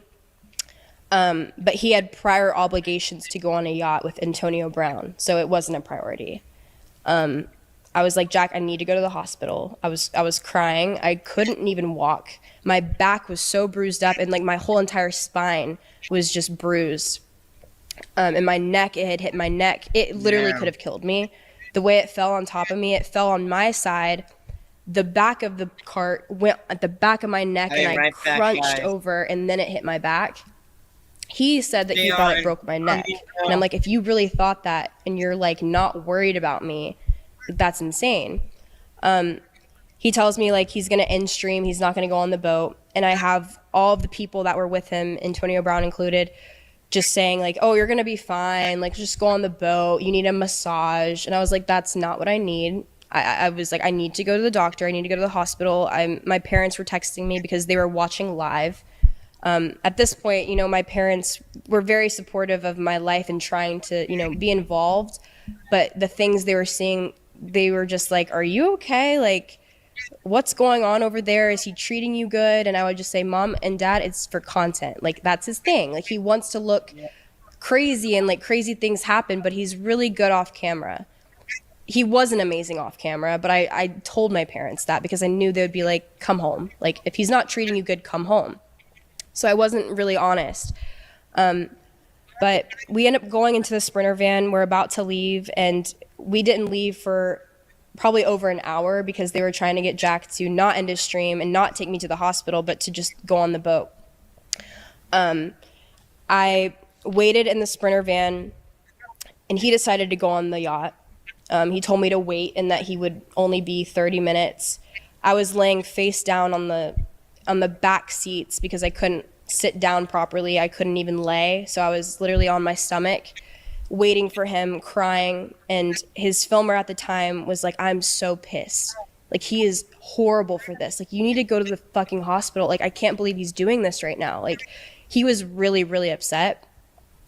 So I was like, you know what? I think I'm just gonna Uber. Like I can't leave. I don't know what else to do. Like I'm in so much pain. It was getting worse, and it was getting so much worse, and I was worried that something bad happened and that it hit something that it shouldn't have because I couldn't walk. So I end up Ubering back to the house, not to the hospital. I was like, well, maybe if I go to the house and like I'll feel better, I'll get a heat pad. Maybe it's fine. I'm bruised up. When I'm on the way in the Uber and I'm sitting upright, I'm realizing like this is bad. Like I'm in pain. I definitely need to do something. And I walk into the house. Everyone is there. Logan, his friend, and a bunch of the other people were there. And they looked at me and were like, we need to go to the hospital. Like, we'll go with you.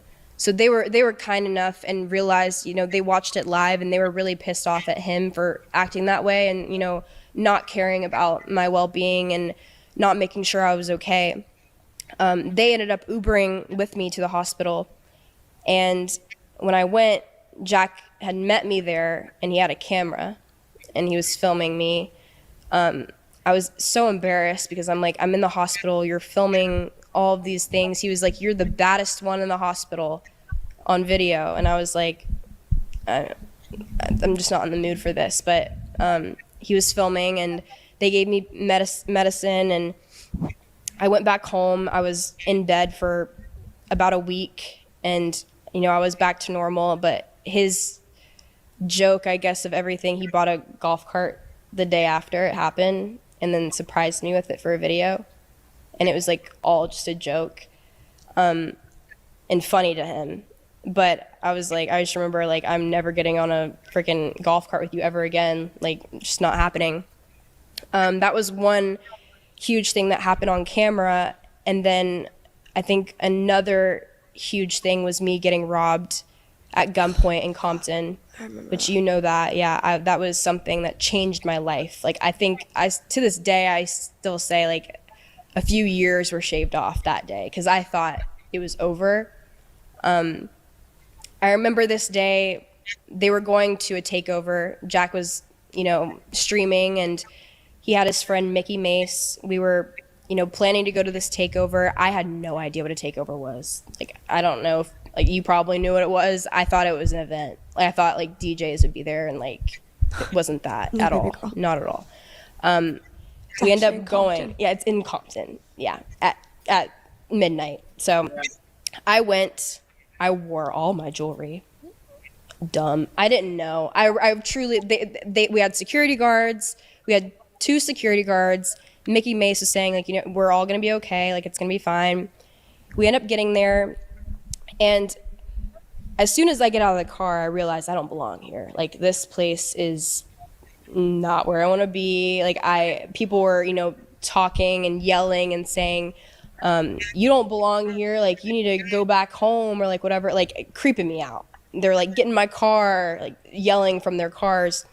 And all this is happening. And Jack, he does this thing where he doesn't look around for me anywhere. Like, I just have to keep up. And if I get lost, then figure it out. Like, he doesn't make sure I'm okay. He doesn't make sure I'm with him constantly. He walks so fast and everywhere. And I remember I kind of lost him during this. And then I saw him. And people were coming up to me, talking to me, telling me how my shoes were nice. And I was like, I need to, like, go. I need to get the hell out of here. I also was scared I was going to get hit by a car. It was really unsafe to be out there. So I told him, I was like, listen, I don't want to be here anymore.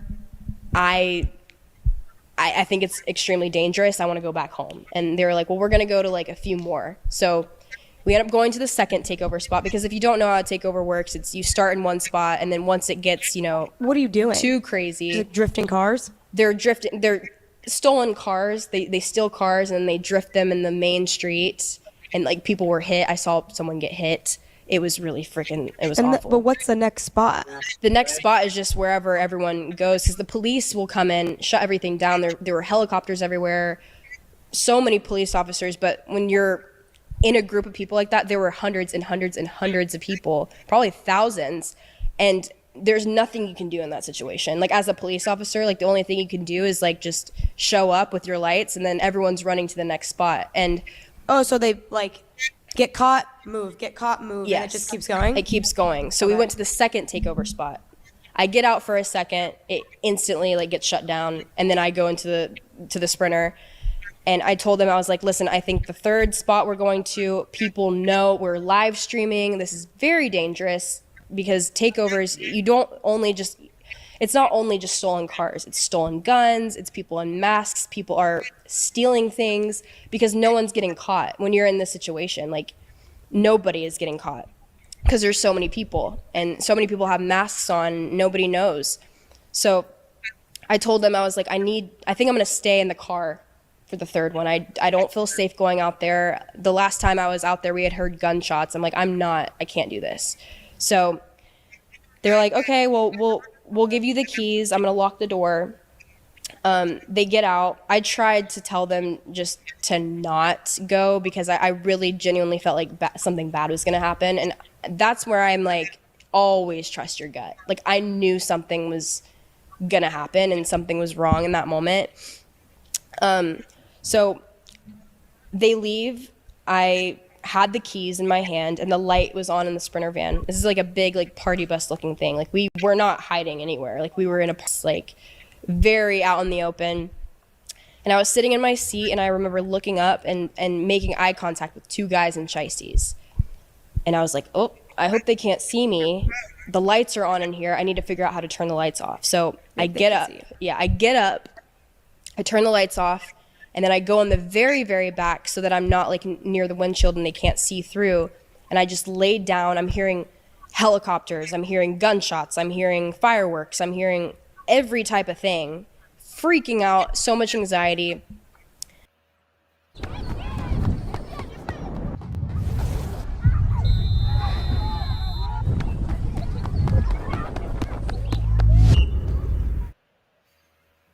Dare to do it all behind the wheel of a 2026 Sorento from Kia of South Austin. Really? With an available turbocharged engine and available all-wheel drive, the Kia Sorento. And then I hear the car door open.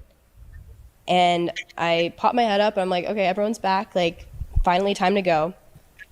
When I looked up I make eye contact with the guy I'd never seen before in a surgical mask. Like, it wasn't the two guys in shiesties that I had seen. It was a guy with a bag, a gun, and a blue surgical mask with gloves. And I looked at him. He said, "Who's in this party bus?" I didn't think he knew I was in there. So when I popped up and like made eye contact with him, I thought maybe it would spook him and that he would like get out. And then I saw him hop over the seat into the van. Yeah. And in this van, like, you're able to stand up fully straight up. He started running towards me, and I was like, I'm dead. Like, this is the time I like either get like, you know, killed or something horrible. And I just remember saying like, please, no. Like, I just was begging him. I was like, you can have everything like of mine. You can have my purse, you can have my money. I couldn't find my purse anywhere. I was like, where the fuck is it? I was like, please help me find it. I'll give you everything. I completely forgot I had a hoodie on and all my jewelry on. He didn't see any of my jewelry. But in that moment, I would have given everything to him. Like, of course. When you're in that situation, like, you don't know, like, I feel like a lot of people are like, I wouldn't give up my stuff. It's like, no, when you are alone, especially a female, like, in that moment, I was so powerless. Like, he could have done anything to me and get away with it. It could have been a stolen gun. He had a mask on. They could have came back to me dead in the car. But I was like, please help me find my purse. Like, I'll give you everything. And he was like, where the fuck is it? He had the gun up to my head and everything. And I was just like, I was closing my eyes and I was just like, I'm just waiting. I was like, this is fucking insane. And he ends up taking my wallet. I just had like my ID in there and like my cards and like some cash. And then as soon as he gets out, I'm shaking. Like, I had never felt like that ever in my life, like almost like death experience. And it wasn't anything like, you know, the golf cart thing. It was like my life was literally in someone else's hands. Like they could have made that decision right then and there, and like I would have been done. But I remember I called Jack. Exactly. It was the only person I could think of calling, and I was shaking and he didn't answer. And I didn't know if he was still outside. I didn't know if he had friends. I didn't know if they were gonna like come in there. And now looking back on it, I'm like, thank God Jack and all of them like didn't open the door when that was happening, because it would have been a full out shootout. Because our security had guns, he had a gun. I don't know what would have happened in that moment, but they end up opening the door and coming back. And I just want to insert the clip of, you know, what was live streamed, because the robbery was not on camera, but after the fact was. And I hate seeing this clip. It's the worst thing ever. Like, I can't even watch it. My parents can't watch it. What'd they do? What the fuck? Got robbed? Wait, what'd he do? I don't know. Wait, did he take your stuff? I think. What the fuck? I don't know. I said, "Where's my baggies to get your fucking bag?" He took your purse? I don't know. McKinley, where? Oh my God. Where's the key? Where's the key? Okay. But that was the most real trauma ever. Like it was a noise that had never came out of me before. I was freaking out. Jack was, you know, yelling at me. He was like, what happened? What happened? And I'm like shaking. I'm like, I can't even like explain what happened. I don't know. And it was obviously very, very traumatic for me. And I was like, please shut the cameras off. Like, I cannot, like, please take me off this camera. And he refused. He refused to shut off the camera. He refused to stop his live stream. He was laughing about it, saying like, well, you're going to wake up tomorrow and like, you're going to wake up to all these TikToks and like these viral clips. And I'm like, Jack, I don't care. I'm like, everything is content. Like, I don't know what isn't anymore. Like, even this, like, you can't just feel a little bit of empathy for me after going through that. And, you know, he continued his live stream. He didn't listen to me. And I was like, what more does it take for you to just respect me? And what happened to you? What happened to the guy that made me feel safe in the beginning? Like, this was horrible. And now you don't care. And I realized in that moment, I was like, this man doesn't fucking care about me. You don't care. Our seat covers aren't just engineered for comfort. Ford had to build a whole damn truck around them. The F-350 was basically built as their accessory. There's more to Austin with the Statesman. More to cranes that never rest and saloon. Is that the clip I saw where, like, when you were crying? Mm-hmm. There's this clip. Obviously, like, me and Mckinley's friendship, I do want to say that me and Mckinley's friendship, like, during this era was very few and far between in which we would see each other. I think we have, like, a soul tie.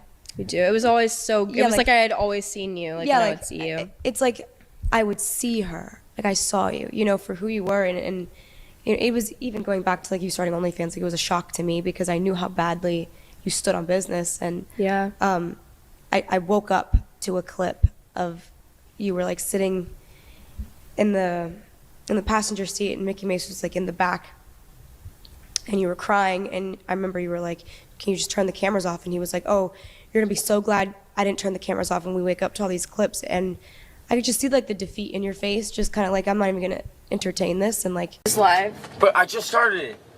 Like, why? Because this is like fucking great. Everything's great content for you. But it I just happened. fucking died. But you're alive. Let's share the story.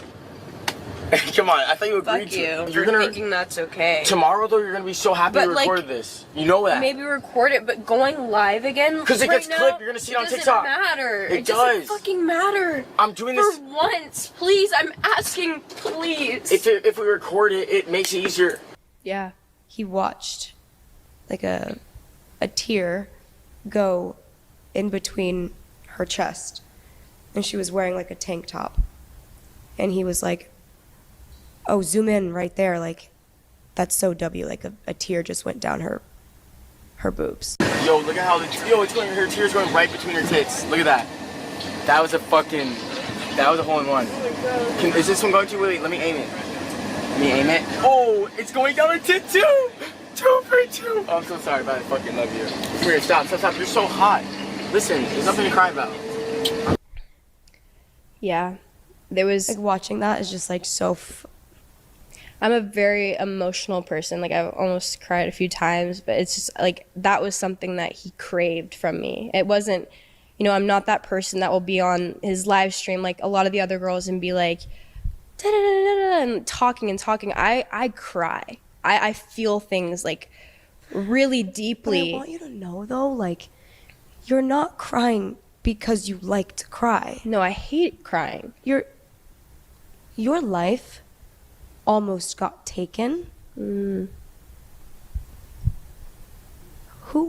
wouldn't cry? I know. He was humiliating, embarrassing you in front of hundreds of thousands of people, hurting you. Who wouldn't cry? I know, yeah. That's not you being sensitive. I know. Well, that was something that, you know, I'm still, again, I'm working on it in therapy. I'm trying to still, because that's what I love about myself. I feel things, but I also know that I'm not a sensitive person. I'm not sensitive, but that was something I love that you're an empath and you feel love and you feel, you're right, like you genuinely feel things. Yeah. And I love that about you. Yeah. It makes you an amazing friend to confide in. It makes you an amazing personality to be on camera, and it makes you an amazing spokesperson, and it makes you relatable. Yeah. Yeah, I appreciate that. And I love you so deep, and I'm so unbelievably thankful that God protected you, because I'm so glad you're here, and I love you so much. Love you. Thank you. So I'm sorry, you can continue, but no, yeah. If you want to explain that clip or like... That actually wasn't the night of the robbery, but that was a... Oh, that wasn't that night. It wasn't that night, but it also... I want to talk about like a bunch of different things, you know, that made me emotional on camera and sadly, you know, was put online for people to see, because again, I'm not only dealing with Jack and his manipulation and also just like making me feel a certain way, but his community thinks like him. So it's like you have these people commenting these things that are validating him, so he feels like it's fueling him, and absolutely, and it enabled his behavior as well. But the clip you were talking about of me crying, there was this situation where I had said something on camera, and that same night it misinterpreted what I had said. It was to his cameraman. His cameraman was filming, and I said, "I don't give a fuck." That's what I remember saying, because that was something I said. I don't even know. And he said that it sounded like, "I want to fuck." So he thought that I said that to his cameraman on camera, on live stream, and it got clipped, and people were talking about it, and obviously with streaming, it was new to me, but like a lot of people will, you know, make up things when they clip things and say, oh, she said this, and take it fully out of context and say, you know, Mckinley is cheating on Jack with his cameraman. Like that was something that was going viral. So he was upset about that and calling me a whore. He was saying like, you don't deserve me, go fuck Michael, like go do what you want to do, like just horrible things. I was trying to defend myself and explain myself, and that night and that day of me being in the Sprinter, I started crying because he was also just validating what people were saying when he knows who I am. He knows I would never say anything like that. He knows I would never do anything like that, but he was playing into the narrative. So it made me feel like shit, because now people think my own boyfriend doesn't even believe me, even though he lives with me and knows I would never do something like that. But I started crying, and you know, after all the things he would say to me off camera, he would like be off the camera and bring it to my attention that day. He would just be like, I can't believe you said that. Like, that's disgusting. Like, you're a whore. And I'd be like, Jack, like I didn't say that. I don't know how to prove it to you. Like, I promise you, I would never say anything like that. But we were in the car, I start crying, and he found that very attractive. That was something that, it makes me sick. I would start crying in certain situations, and he would just say how beautiful and hot I am when I cry. It's so sexy. But I didn't feel sexy. Like, obviously when you're crying, that's the last thing you want to hear, especially like with something that your boyfriend caused. I'm like, you caused me to cry with something you did, and then you find that attractive. It's like you're trying to get that out of me. If that's what you find attractive, you're trying to get me to cry. At that time, again, I'm still piecing these things together, and I think I was living every day as, okay, here's another day, and everything was so blacked out, and it made every little thing, since crazy things were happening, it made every little thing so like microscopic. Like, it didn't matter. He could cheat on me, it didn't matter. It was for content. He got a girl to twerk on him. He would flirt with them in front of me, make me look stupid. He would buy a fucking sign at the club saying, "McKinley, I'm breaking up with you," in front of a bunch of people. Just humiliation. And inviting these girls over and saying that, you know, he wants to fuck them. And then them not knowing that I'm the girlfriend. And then, you know, I look dumb. And I would tell him that constantly. I'd be like, you make me look dumb. And I really don't appreciate like how you make me look on camera, because you say these things off camera, but you don't act like it. And like, it's like he would have the argument, you know, everything's different off camera, but in reality, a lot of shit was on camera. So like, how much of your life is real when it's all on camera? If that's not, if it's not your reality, then what am I doing? I'm living every single day as just content. Like, every day, every waking moment of my life is with a camera in my face and you trolling me, like you would say, and like just kidding, and you're kidding about things. Like, no, it did a lot to me. Like, emotionally, it drained me. All of this created major anxiety, all while, again, still taking the Adderall. So at this point, I weighed 103 pounds. I had lost almost 40 pounds. I looked sick. My parents were really worried about me. They were, you know, calling me saying, "You look unhealthy. You look really skinny." People would hug me and be like, "I feel your bones." So I was very insecure, and also he would, you know, talk about my body and body shame me, yeah, constantly. That was something that I dealt with that for years. What did he say? He would just say like how ugly and skinny my body is, and how he wishes I looked how I used to look. He would bring up my old Instagram pictures and say, "I want you here." He wanted me to get a boob job so bad. And my boobs were nothing I was insecure about before, but it soon especially became an insecurity when he would bring that up to me and saying, you know, like, I wouldn't have to look at other girls on the Explore page if you just got fake boobs. Like, you look nothing like these. So I started to feel extremely insecure. I thought I was the ugliest thing that ever walked Earth. Okay. I know. I mean, no, I know, babe. But that's what I was comparing myself to literally everybody, and still dealing with my demons and like the battles I'm trying to fight in my head, that I felt like I couldn't confide in anybody also to the fullest extent, because if you think about it, you know, these people are in the same boat I'm in. Like, we all have the same person that's in control. Everyone, all of his employees were controlled by him. So what am I supposed to do? Like, talk to the people that he pays and say, "Hey, I feel this certain way. Like, what do you think?" Like, I was terrified to do that. I knew it would get back to him. Everything I ever said got back to him.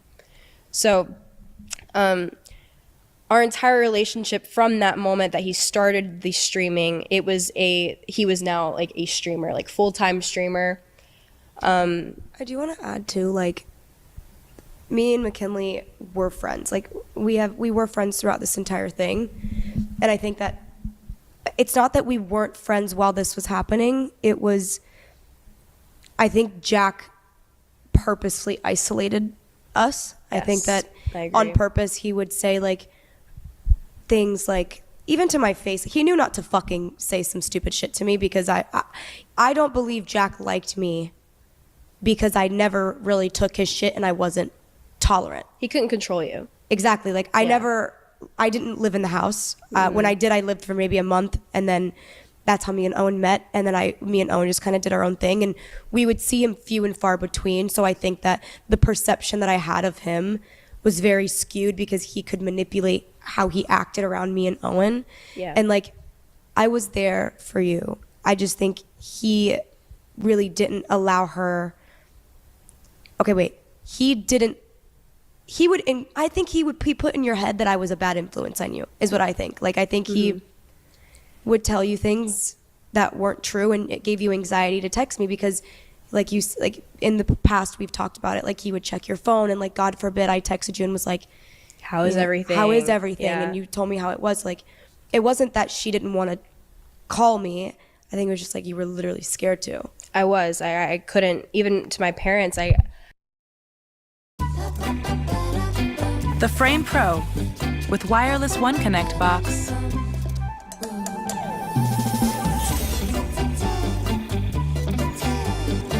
Even smarter with smart things.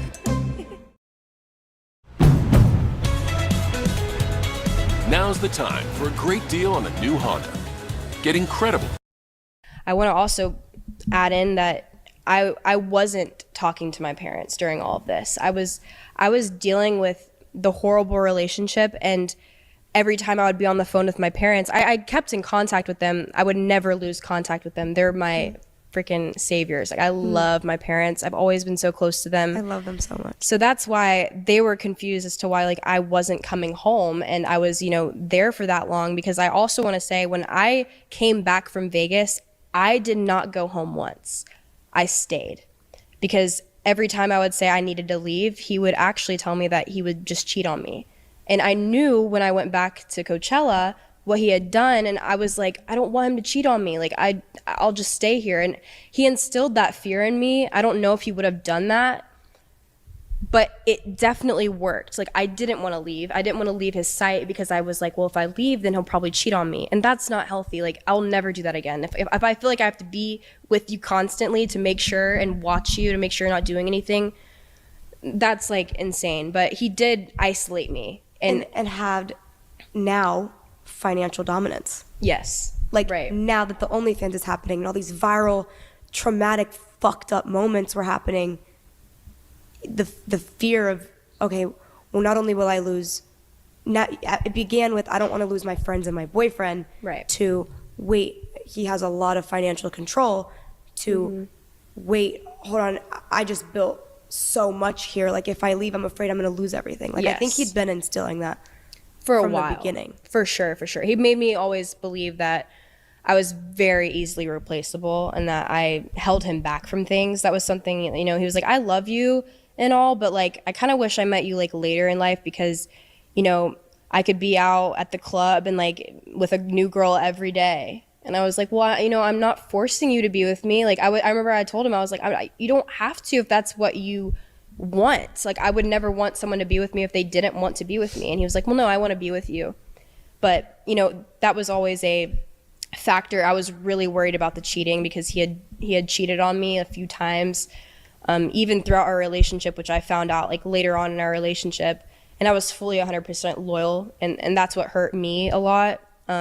We had already built this relationship, and me finding out that he had done things that I wasn't aware of and finding that out later on after we got stronger, it just was like, well, we had already built so much together that like that would have been a problem then, but now that it's been so long, it's not a problem. And like, well, always is a problem. It definitely always is a problem. Like you mentioned previously, like the big traumatic things that happened to you, like the major events made the littlest things he did, like cheating on you and like the signs at the club and stuff like that, so little. When was the beginning of the end? Like, when did everything change?